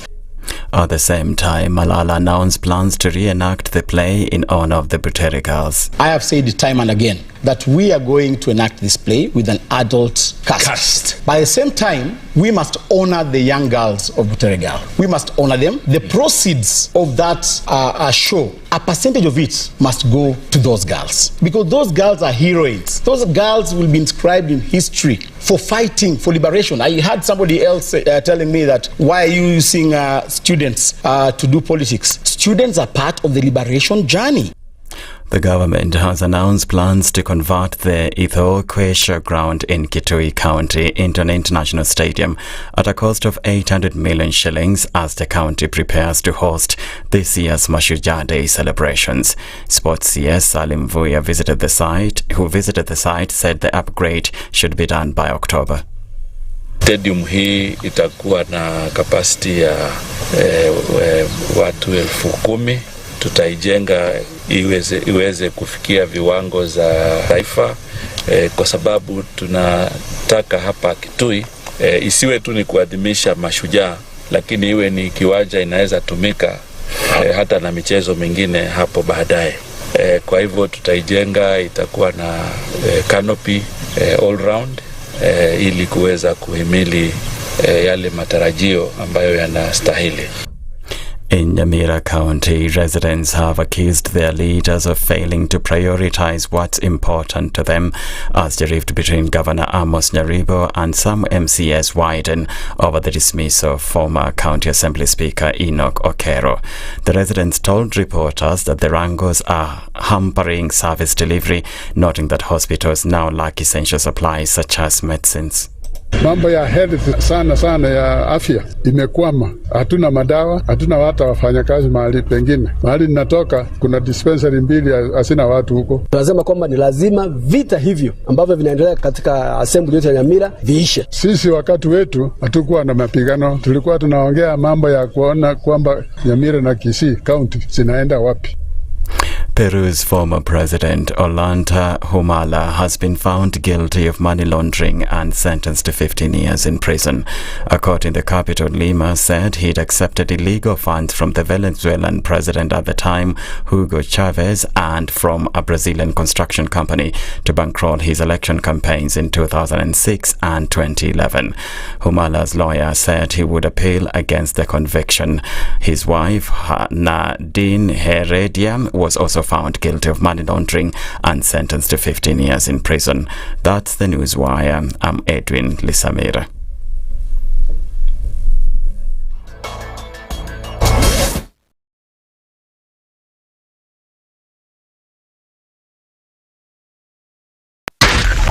.4 Spice FM, Nairobi.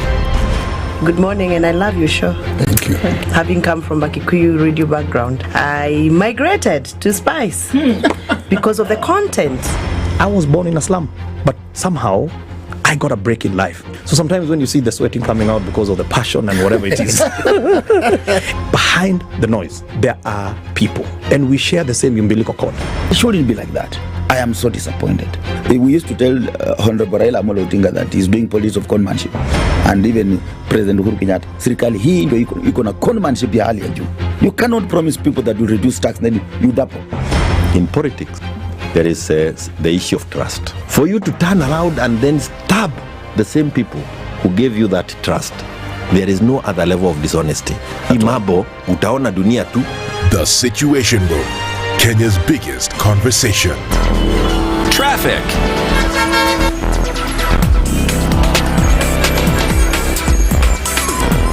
All right, let's take a look at what it looks like now. Traffic at a few minutes after 9 o'clock, still trickling into the city. We're not looking at any major traffic, at least not for now. And it looks like it's going to remain that way just all the way through Thursday. Maybe later on in the day it'll pack up. But we're going to take a look in about half hour or so and see then what is popping. In the meantime, do talk to us, SpiceFM KE on X, hashtag The Situation Room. Mature, intelligent talk every morning. Spice up yourself.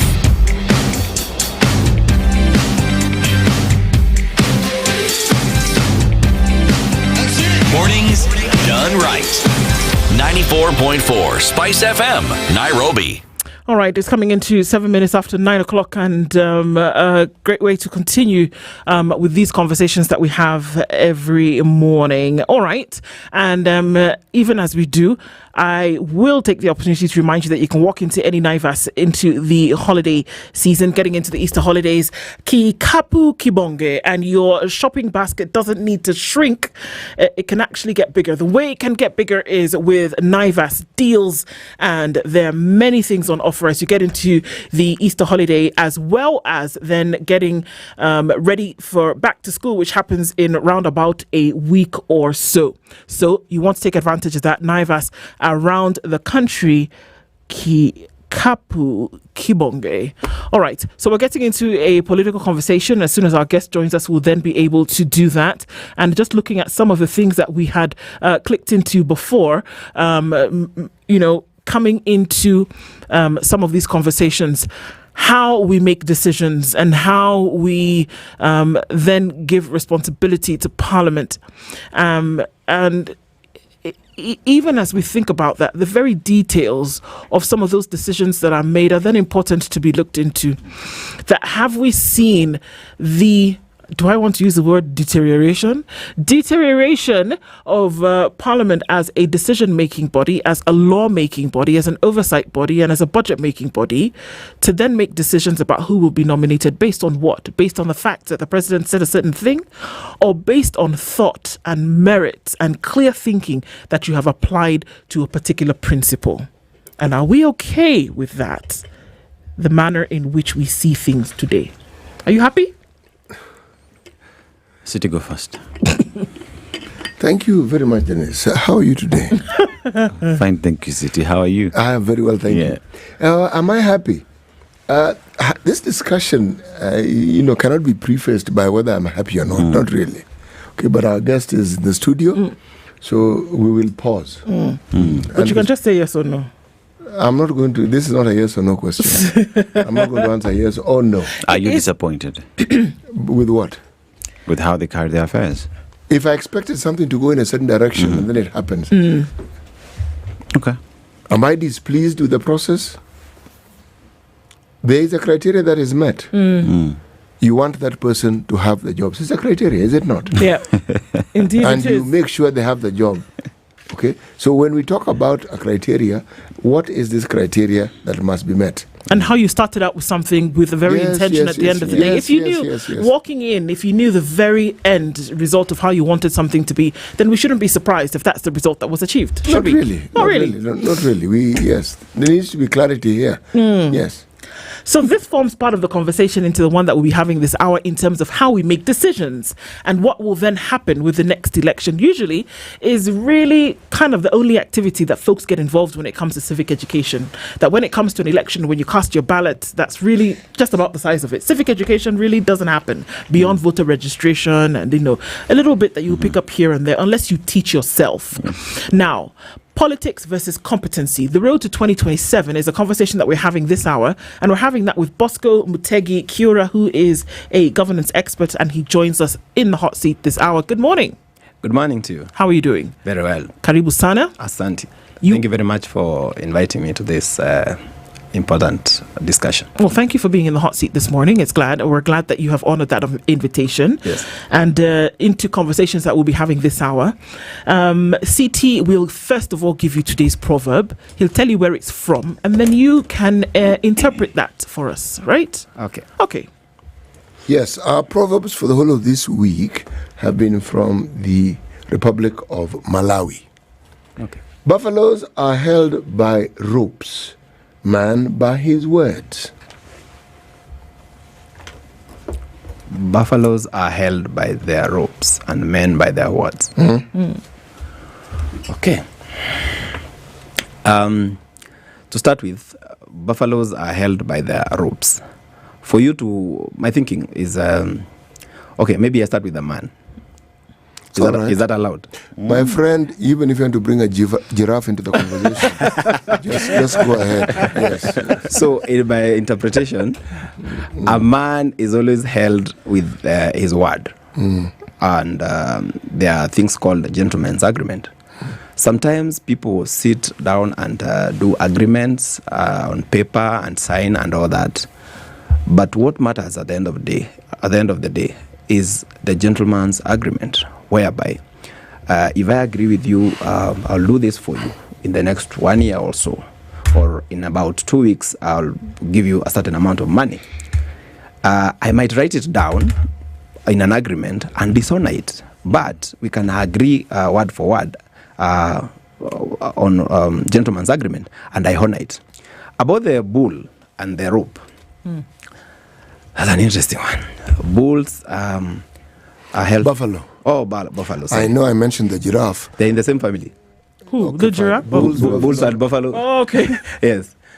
Please go ahead. You do have a point there. Okay. Yes. As I said, bulls and buffaloes are in the same family, and so they're held by. So, what in my interpretation on this, bulls are strong, buffaloes are strong, and so if they are not restricted a little bit, they can go, they can harm, they can go overboard. I think mainly that's my interpretation so That's far. perfectly all right. Oh, okay. Yes. Yeah. This wasn't an exam, by the way. Okay. So you can't be right or wrong. It's okay. That's your interpretation, and it's good. It's right in my own way. Yes, everything that you've said makes sense. Okay. Yes. Okay. Fair enough. Fantastic.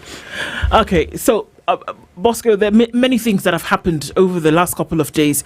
The one that got everybody, talking really is one practice that has happened that seems to be a continuance of an initial idea, and that is essentially rubber stamping, or the decisions or the nominations of the president, and not really listening to the things that are actually being said, or paying attention to the things that are actually being done.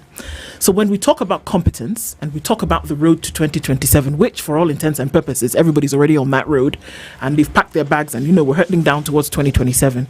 But when it comes to competence, are we at the place where really we are making decisions based on competence, or are we making decisions based on political desire? Now, I think we speak about leadership both on the political people or political leadership, and also the appointed ones. I have seen in the Standard today, I think there's something about are they unfit for these positions. So I've seen there's one Honorable Okoh, who is from Mbeere North, who has been a member from Mbeere North. And then there is, I think, Wendot, who is now taking up the position of gender position. I think, without even going to others, if we start there, we look at Wendot and the issues surrounding her appointment and what she said and all this. When you talk about competence, if you look at Wendot on the gender position, there was an issue where she mentioned a statement about girls and money and all that, but she later apologized. So for me, I think she's the right person for that position, bearing in mind she's a widow, she has 3 children, she's a lawyer, all that. Bosco. Yes. There are certain job requirements where you must be the things you've mentioned. Pardon? Are the job requirements where the very attributes are mentioned that you've mentioned? I'm going there. So I'll just mention something which is outside the prerequisites. Okay. I mean, if it's a degree, she's a lawyer. If it's she went through the vetting with the members of parliament and all that, and eventually they approved her. So while I settle at that with the Wendot, if you look at Honorable Okoh has been a member of parliament for Mbeere North for the last 2 years. I think, to be fair to him, for the last 2 years, he has done some classroom in some areas. There was an area, I think, called Gashoreri or something, whereby the classrooms have been made of mud for the last since independence. And he has been able to transform that and make decent classrooms, which are made of concrete and all that. Like 2-3 places, I researched and I thought I could mention. And also to say, I think Okoh is a robust and young and energetic person who really deserved this position because of his experience in the parliament and also now taking up the position. He has done in Mbeere. Okay. Yeah, okay. Looking at his track record. Okay. To be fair to him. These things that he did in Mbeere, did he use his own money? No. He used state resources. Exactly. That's where we are. 1. Competence. 2. Was he doing his job? Yeah. He was doing his job. Very well. So why should we applaud him for doing his job? Why should we not applaud him? Question. This is what you are supposed to do. Correct. You're getting paid to do this. Yes. Should we now say that you have done your job and on top of being paid to do what you're supposed to do, we now applaud you, and because of that, and there's even controversial money that has been allocated for you to do such things. Job. It's called NGCDF. Yes. Yeah. On the flip side, there are leaders. I want you to answer that question. Yes, I'm answering that with competence now. I was just talking about his competence because you can be in a member of parliament, for example, who is corrupt with no integrity, non-accountable, poor decision making, you have no right qualifications and all that. So if we argue this way, I was arguing based on his competence, based on his qualifications, he was able to do this work. Otherwise, there was someone else who was there. For the last period I've mentioned, where there were classrooms made of mud and no one was able to sort it. So that was my whole argument. Otherwise, I was just speaking only of Okoh and competence. Yes.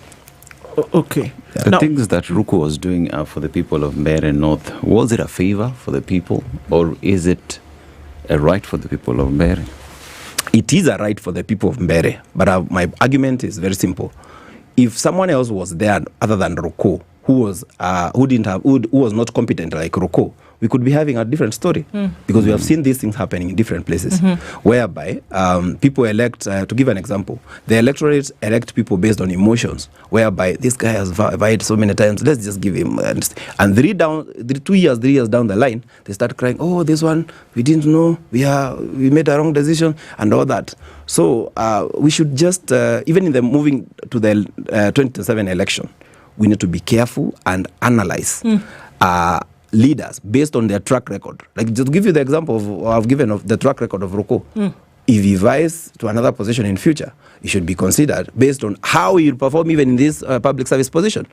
On the issue of this other lady, Wendot, The gender position is arguable. Even men could take that position because in this country, we have always thought gender is women. Mm-hmm. You and whom? People. No, people have, not me.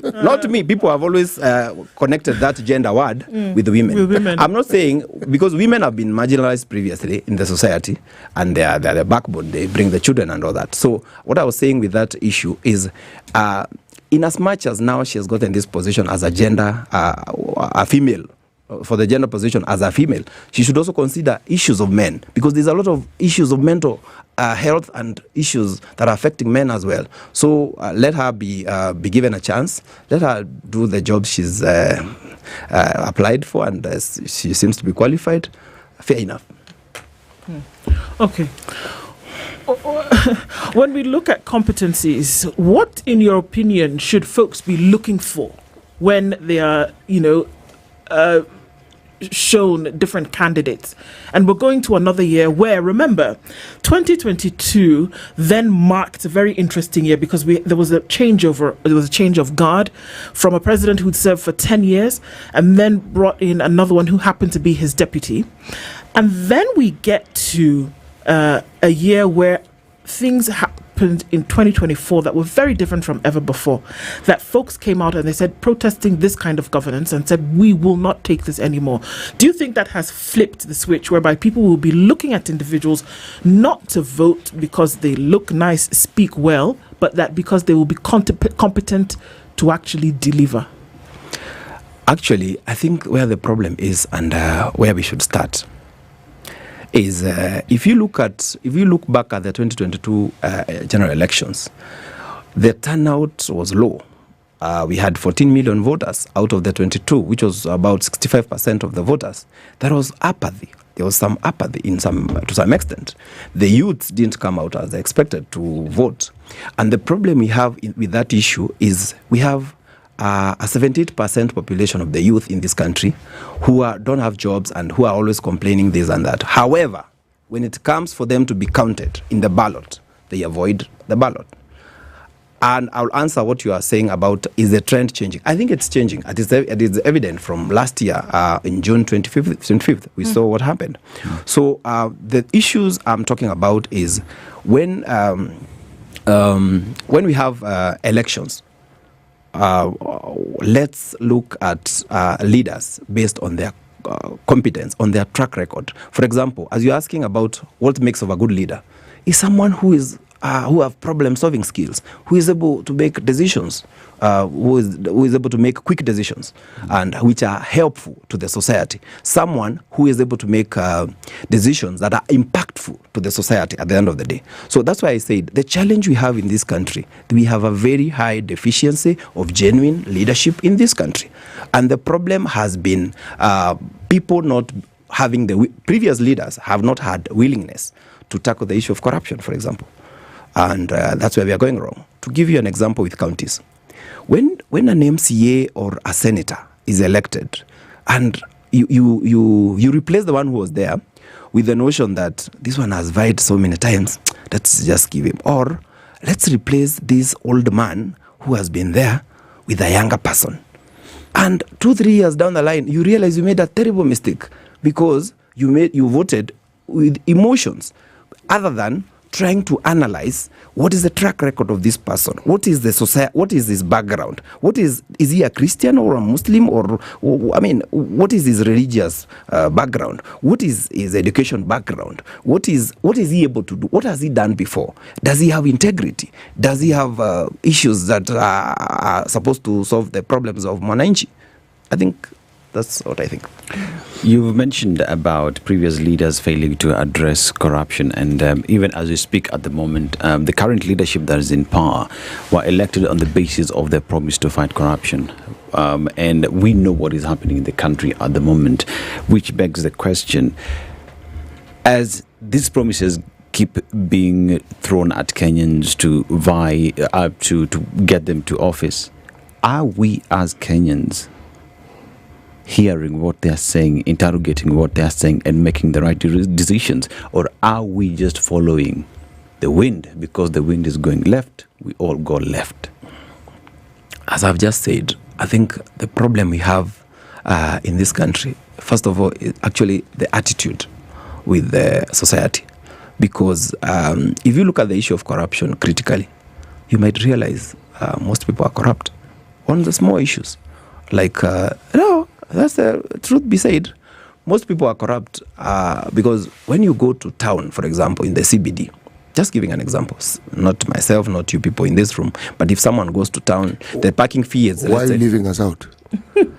Because I want to be safe. So now, on a light note, so when someone goes to town with this car, the parking fee probably is around 300 shillings. Then you have a parking boy who is there telling you, oh, you can give me 100. I talk to the Kanjo person and you won't pay anything. You give me that 100. They share 50-50. I mean, you are the one who is engineering. You are the one who is propagating this corruption. You are the one who is doing the actual corruption as a person. But the problem could be far-fetched than that, have started far beyond that. When you bring up children in our houses, telling them, Daddy, I want you to do this, then I will do this. Okay? I don't understand. Sorry, I'm getting there. Okay. You tell your kid, if you wash the house, or if you do the house chores, I'll give you some money. Okay. You've started putting that thing in that child's thing that I have to do this for me to be paid. Okay? And it then goes growing and growing and growing that the child has the notion that until I get something is when I can do the job. House chores for children, it should be a normal job. Okay, so are you saying essentially that what we see in society today is as a result of the upbringing of many people and it takes you into leadership? And a societal issue. Okay. That's what I'm saying. It could be. And so, away from, instead of, I don't like dealing with the negatives so much, let's look for a way out and try to figure out how we sort out this mess. The way to sort out this mess is very simple. Elect the right leaders. How? How do you know? All right. I've just said you look at their track record, you look at their qualifications. Let me give you an example. Okay. Yes. The people who make up the House of Parliament today, let's just use them as an example. A number of them this is not their first term. Yes. We have many members of Parliament who are 10-year MPs, 15-year MPs. If you go and ask in their constituencies what their track record is, the people who voted for them will tell you, just like you said about Roko, he built a school, we used to have mud huts, but now we see a school with cement walls. Or we did not have a cattle dip, now we have one.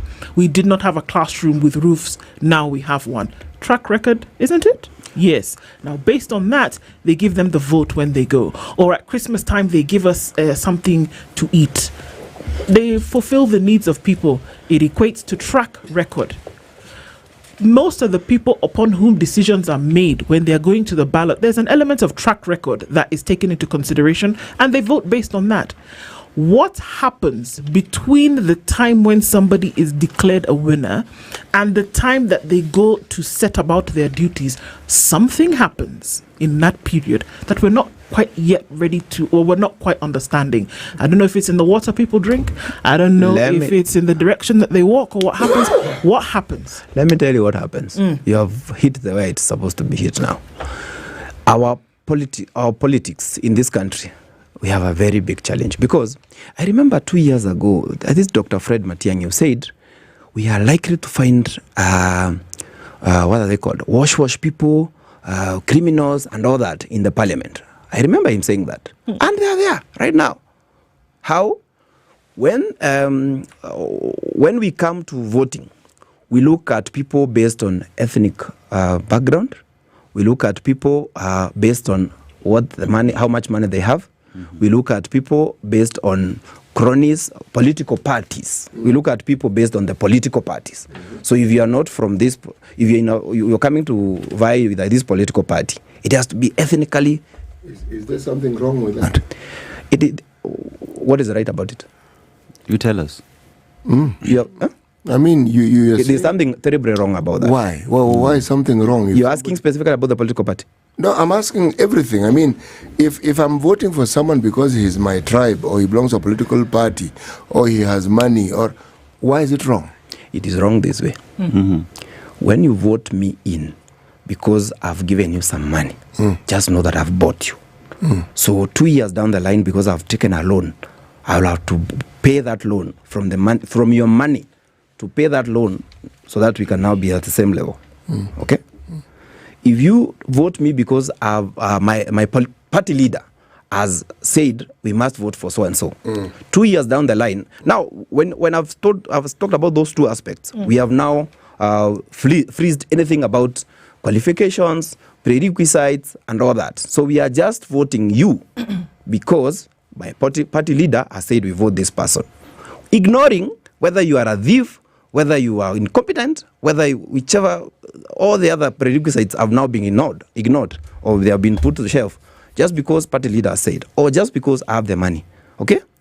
So the problem and the tragedy with that is when we have leaders now who are, first of all, to start with, because they are incompetent. This guy has no education background, has zero, nothing. He cannot be able to speak in the parliament. He cannot make a critical statement on behalf of his people and all that. So that's the whole challenge we have. So whose fault? Sorry. Bosco. Whose fault? The voters. No, hang on. Let's walk through this process, shall we? Yes. When it comes to political parties, yes, the way in which it happens is that, I mean, God forbid that anybody should follow a particular political party based on ideology, which was the reason why political parties actually came into existence in the first place. But okay, we go with the practice, right?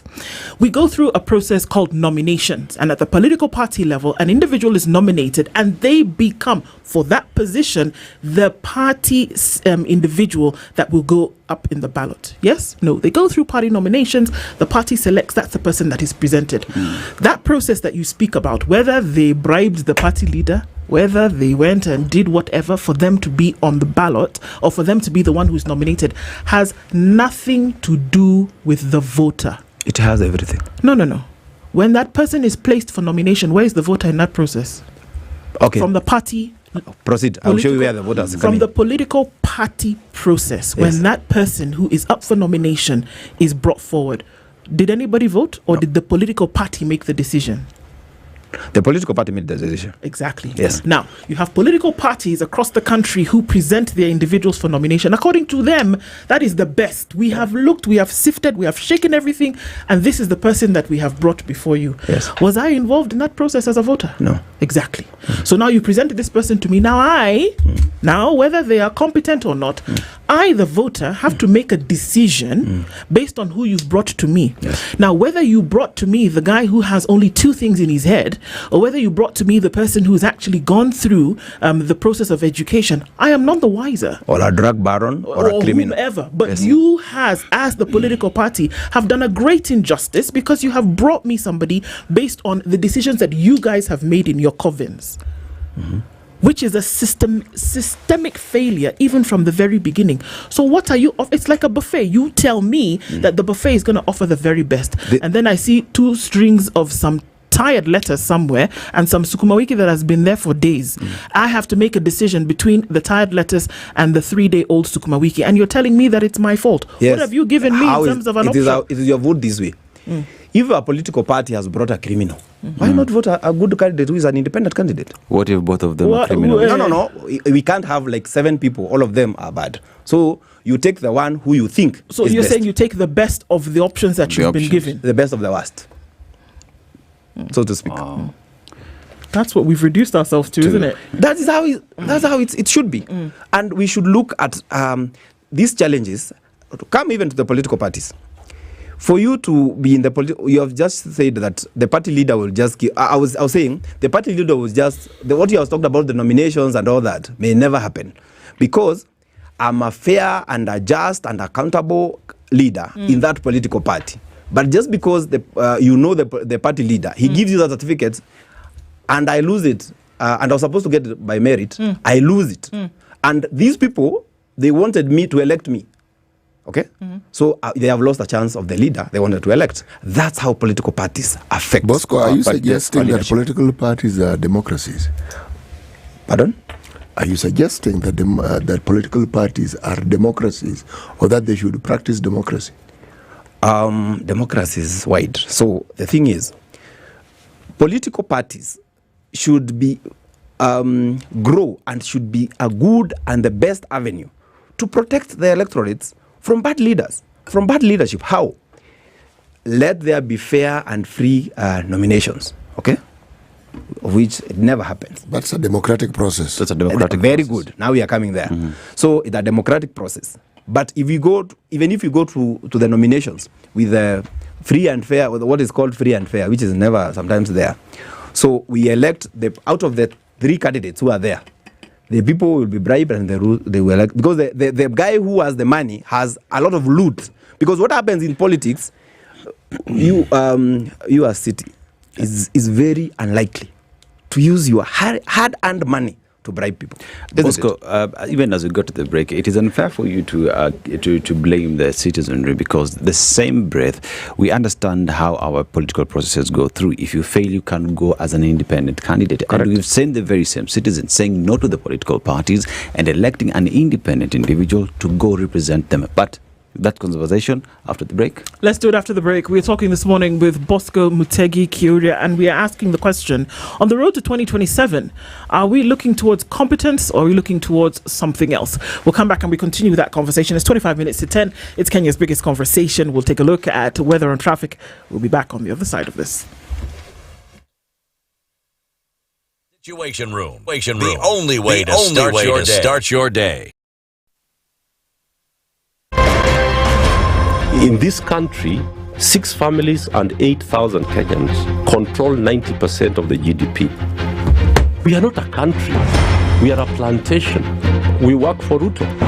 When you're telling the judges court orders are papers or they will not obey court orders, they're sitting and you're seeking orders from them. So how are they supposed to interpret it? Isn't it an oxymoron? When you see a judiciary that seems to be under some control somewhere, you start questioning.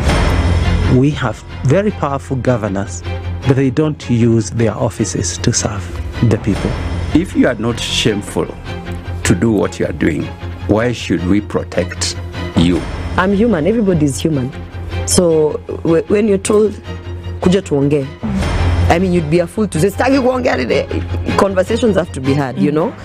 People in leadership should only go into leadership if they are ready and willing to change the lot of the people. The Situation Room, Kenya's biggest conversation. Save money on your rising electricity bill with StarTime Solar Home Solution. We offer a complete home and commercial energy saving system that includes solar panels with 15-year warranty, lithium battery with 10 years warranty, and an inverter with 5 years warranty. StarTime Solar Home Solution is efficient, reliable, and safe to power essential appliances, complete home lighting, refrigerators, air conditioners, washing machines, microwaves, iron box, instant shower, and entertainment devices, television, computers, Wi-Fi, and so much more. Say yes to reduced electricity bills and call us today on 0719 077 777 and get started on your green energy journey today. StarTime Solar. Power your life. The weather with SpiceFM.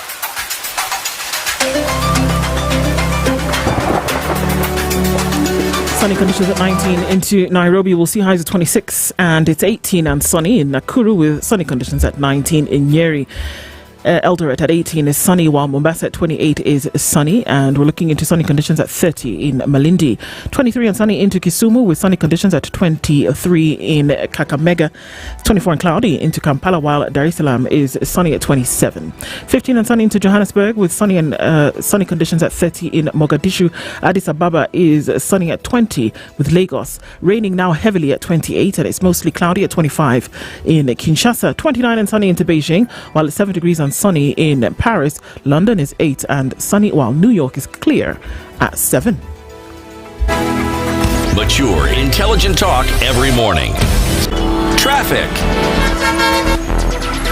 Okay, so we've not had too much of an issue with traffic this morning, and it looks like we're settling down into an easy Thursday. Some of that on Okoh Road and a little bit of it left on the Thika Superhighway as you come past the survey. But I think we've dealt with the worst of it already this morning, which in that case hasn't been too bad. We'll look and see what happens through the morning. Talk to us on SpiceFM KE on X. Mature, intelligent talk every morning. Spice up yourself.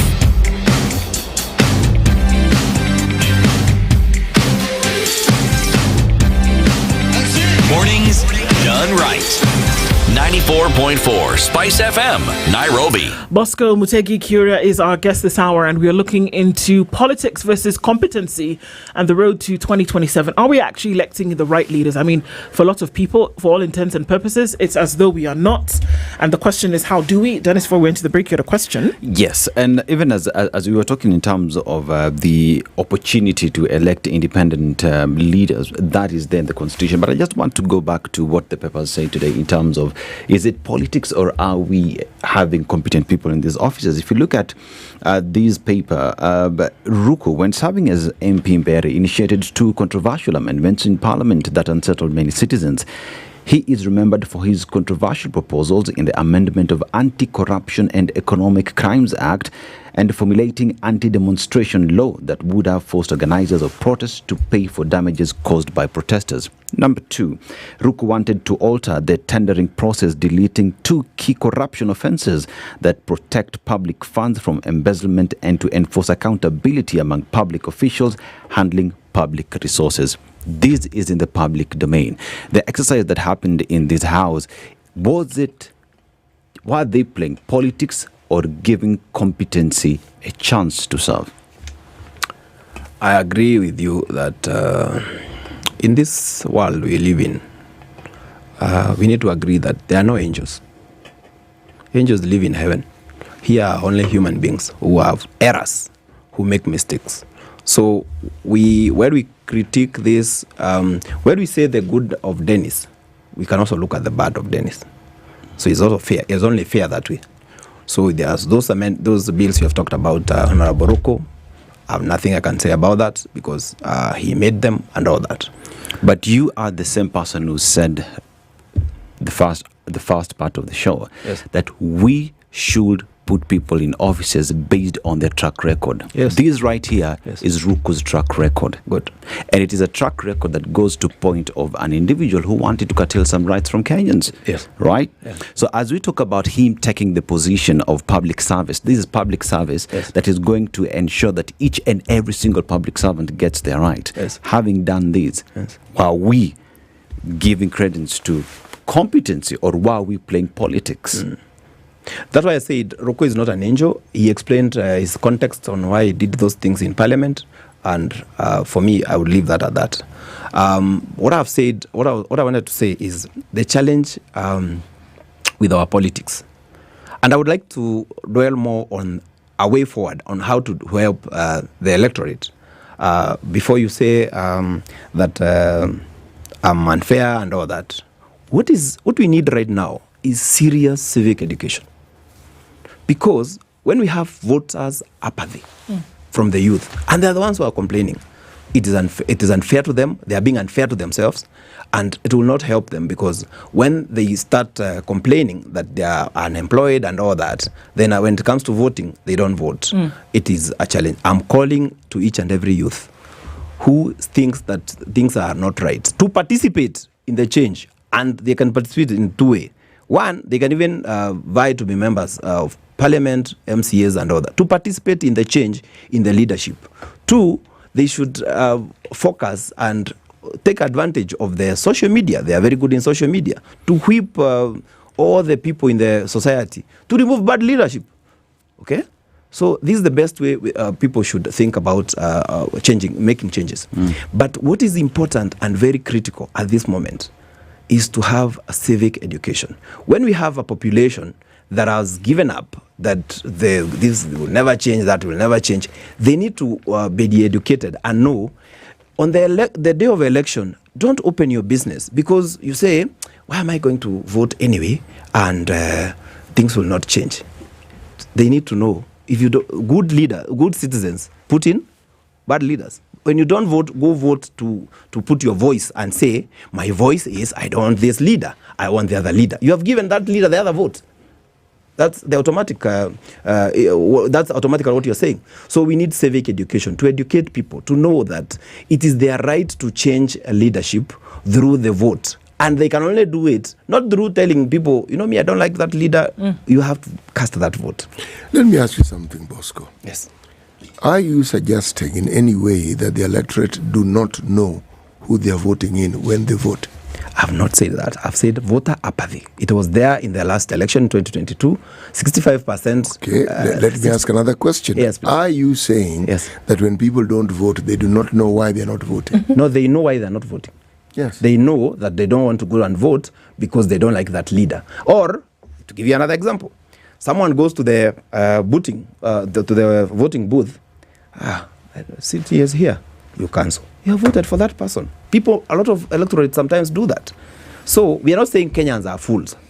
Kenyans are very intelligent people, and they know what they want and how they want it. However, we need to remind them. You have seen big companies always advertising. Why do they advertise? To remind people that we are still there, this is our best product and all that. So let's keep the civic education being done all the time.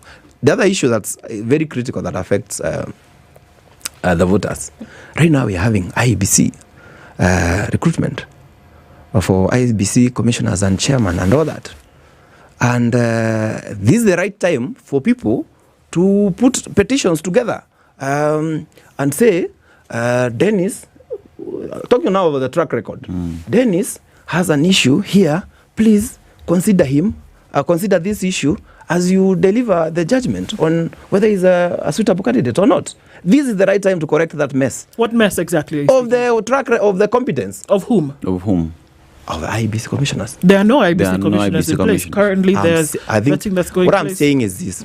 I think maybe I'm not clear. No. I don't know whether my mother tongue can work. So I'm saying, when now we are having the process of recruiting new commissioners, isn't it? Yes. If we allow now to get the wrong commissioners because we are quiet, we have seen Commissioner A is corrupt and we know he's a criminal and he molested some kids there or he did corruption. This is the right time to put. Are you aware that there actually are petitions in place right now for some of the nominated commissioners or those who applied and are in the interview process, that there were some petitions that went before court to preclude them then from being involved or included in the process? Good. That's why I'm saying we do more of that. Even the ones that people think this one is not a petition, bring it on board so that when they are given those positions, you have evidence to run to court and challenge. And even as we talk about the IEBC, the vetting of IEBC commissioners exercise that is ongoing, the panel has done its job. A few names will be proposed. It will go through another process. They will even go to Parliament to be vetted. And at that point, whoever will go through that process, there will either be proper vetting exercise that will be taken by the bodies mandated to undertake that exercise, or there will be the converts where it will be just another rubber stamping of names given to them because the high authority has said so. So in terms, we go back to our topic of today, in terms of politics or competence, seems as though what you're doing so much in this country is playing politics and not rewarding competencies. How do we deal with that, Bosco? How do we deal with the politics to avoid the politics and get the right leadership, isn't it? I didn't get it. Dennis, repeat what you just said, please. Yes. I think I'm slow.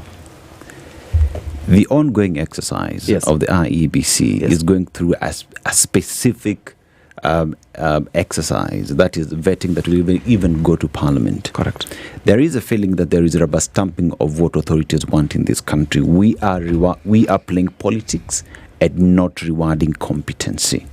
As we approach 2027, how do we deal with that mess of ensuring that people that we have are competent individuals and not playing politics?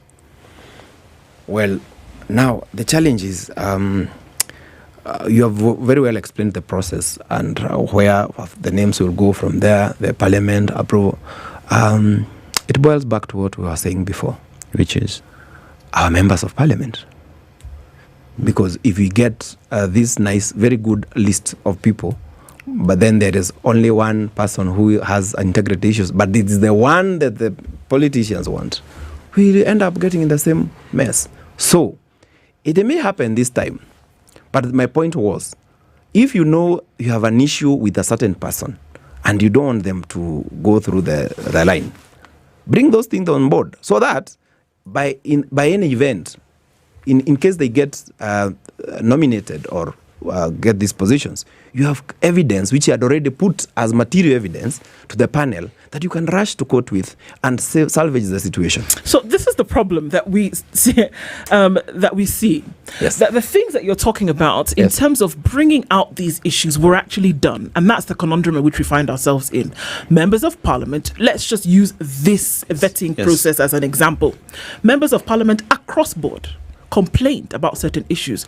The Okoh gentleman that you mentioned, Wendot that you mentioned, not just this one, but even the previous vetting of cabinet secretaries, members of parliament stood up across board, from the leader of the minority to the leader of majority to the across parliament itself, and said, I have an issue here, here, here, and here. They raised the issue. But interestingly enough, at the end of the day, they passed in an overwhelming majority that these individuals had met the mark. So tell me, what kind of confusion? If they're taking the formula that you say, bring these issues up, we bring them up. They have brought the issue up. Very good. But the same group of people, not a different group of people, the same group of people who've brought up the issues on one hand, at the end of the day say, okay, we've brought up the issues, but you know what? Go ahead. BCS. You and I. Explain to me now how bringing up the issues gives you now a good decision at the end of the day. You and I are agreeing that our leadership is a reflection of our society. No, that's not what I have said. I want to understand why, based on what you have said, is that the way to solve this problem is to bring out these issues and petition these issues when we face them. That's the way to solve the problem. But the very group that has brought up the issues is the same group who is rubber stamping these individuals. Overwhelmingly. Yes. How do we have a solution in that manner? That's why it has nothing to do with society in the four walls of parliament. Hold on. They are making a decision within parliament. Yes. The vetting process, CT is about doing his business, Dennis has gone to do something, Ndu's attending a podcast somewhere, you're somewhere doing something else, right? In parliament, where they have a role to play, you know the three roles of parliament, oversight, representation, and legislation, right? They do those three things. They are oversighting a process of who will run a government ministry. And they have raised issues. Can I read them for you? He has read. I'll read them again. Okay. There's no harm. What did they say? One, we're not even going to read what Junet Mohammed has said because we'll get angry. Article 152 is clear, according to Atienda Amolo, that a cabinet secretary shall not be a member of parliament. Okoh should not have come to the house. His presence today raises question about the separation of powers between parliament and the executive. One, an issue clear as day. Raise that issue. Another one from Millie Adhiambo. It is unfortunate that this is the ministry where in a very short time we've rejected 3 cabinet secretaries. Speaking about the gender desk, I am not saying she's incompetent. She's a very competent lawyer, but when we assign someone with such a sensitive role, we must be deliberate. They've raised the issue in there where they're supposed to be making the decision. In the same room, they didn't go out to do public participation. They didn't go out to talk to CT in Tamu to ask him. In the same room, on the same day when they made or raised these issues, they then voted overwhelmingly for the same individuals to take up those positions anyway. Very well. Where are you involved in that? Very well. That's why I'm saying, to start with, whether they made mistake or Okoh made a mistake to be in parliament or not, that's a problem of the leadership of the parliament. If he was not supposed to be there, they would have stopped him even from accessing, even from the gate, to start with. Now, the other issue you're talking about, reflection. I was talking about the reflection of the leaders we elect as good as the people. How? You are talking about having people in parliament who are passing things that are unpopular to their citizenry. So why are they passing them? Not even the citizenry. The citizens are not in parliament when they are making this decision, Bosco. That's what I'm saying. They are in a place where the president makes a nomination. He nominates people, and by the constitution, these individuals will then be presented before Parliament, a parliamentary committee, and then they will go to the plenary and they will make a decision based on what the committee has finished with, right? In that place, there's no public participation. 50 million Kenyans are not there saying yes or no. There's no referendum. Based on the issues that have come out from the committee, they make a decision. They voted overwhelmingly on these things that they had issues with. That's where the problem is, because I'm saying very simple, in simple language. We are the ones who elected these people to be in parliament, to be our representatives. So whatever they are doing on our behalf. So we are the ones who send them to parliament. So if they are corrupt, if they are doing decisions, they are making decisions that are hurting us, they are representing us. We are saying the mess that they are putting us in, we are the ones who put them there, and to give them all the powers to pass, to approve budgets, to approve people who have bad integrity, as we are saying, and all that. They are the ones who are passing these people. So they are representing us. We have rightly said that the 3 roles of members of parliament. One of them is representation, because we can't go all of us to parliament. So they are representing us in the wrong way. And so we are the ones who elected them. That's why I was saying competence is required. So before we elect leaders, and when I was talking about track record, by the way, I was not limited to public service. You should investigate on the track record, even if it's a church leadership, community leadership, private sector. You know what this guy was doing in the private sector? Are you suggesting that the public who vote in these politicians do not have a track record? Those members of parliament are locals. They're people who are known. Yes, they have bad track record sometimes. And yet they are still elected. Yes, for the reasons that I explained, which you had a problem with. Issues of money, issues of political party. Actually, it's not that I had a problem. I merely asked a question. What was wrong with whatever? Money. Yes, exactly, because... what's wrong with you selecting somebody who's from the same tribe as you? Is there something wrong with that? Or somebody who gives money. Let's go through the whole thing I said. Or somebody who gives people money. Yeah. Okay? Or somebody who the leadership of the political party has nominated. You see, if the people who elect our politicians and our politicians come from the areas where they are elected, is there anything that the voting public don't know? What I was saying about electing someone from ethnically. Yes. If we have, I don't want to profile ourselves here, but I'm saying if we have a Kikuyu, we have a Kalenjin, we have a Luo. But the Luo is most qualified. And you end up electing a Kikuyu just because he's from your area. And then 2 years down the line, you start complaining he has messed you. And you knew the Luo had qualifications, had a good track record, he's a good person, and all that. So you lost the opportunity cost. You lost this guy because you are led by emotions and their ethnicity. Bosco, this parliament we have here is just about the most educated parliament we've had. It is. It is? Educated. The people in there. But there are some who are also not educated. Yes, I said it is one of the most educated parliament that we have. Yes. In terms of the things they have done within their communities, they will tell you, this person, even before he vied for this particular position, there are things he has done. He has raised funds for churches, the usual things that politicians do. And if you look at his track record, even if he worked, he was a decent fellow, or she was a decent person, okay? They get elected because of that track record and other reasons that prevail. Then they get to parliament. Yes. Now, somewhere along the line, that decency seems to vanish. You've seen professors getting elected. They start reasoning like us. Now, the point I'm trying to make is, are we saying we don't know the people we elect? We do. No, we don't. So yes, we do.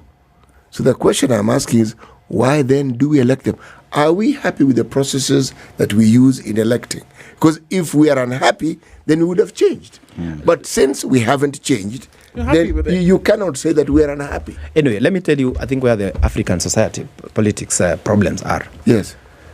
Due to the challenge of poverty and lack of resources and competing of resources and all that, you realize if I come to your area, I want to buy, for example, a member of parliament, and I discover And you realize mostly those people in the slums and in those poor areas, they are densely populated. So you realize those people, this is where the votes are. If you profile them, this is where the votes are.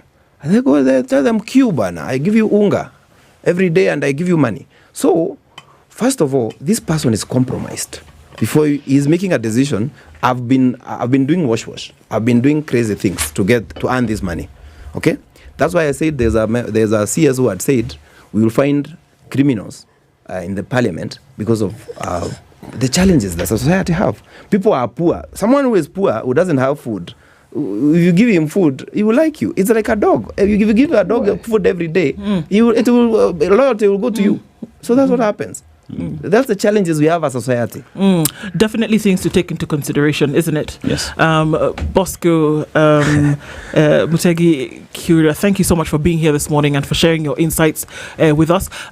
Long road to be on towards the next decision that will be made when it comes to elections. So thank you for joining us on that conversation this morning and for being in the hot seat of the Situation Room. And to all of you, we want to wish you a blessed Monday, Thursday, getting into the holy season. Have a happy Easter with those you love and those who love you. Good morning. It's 10 a.m.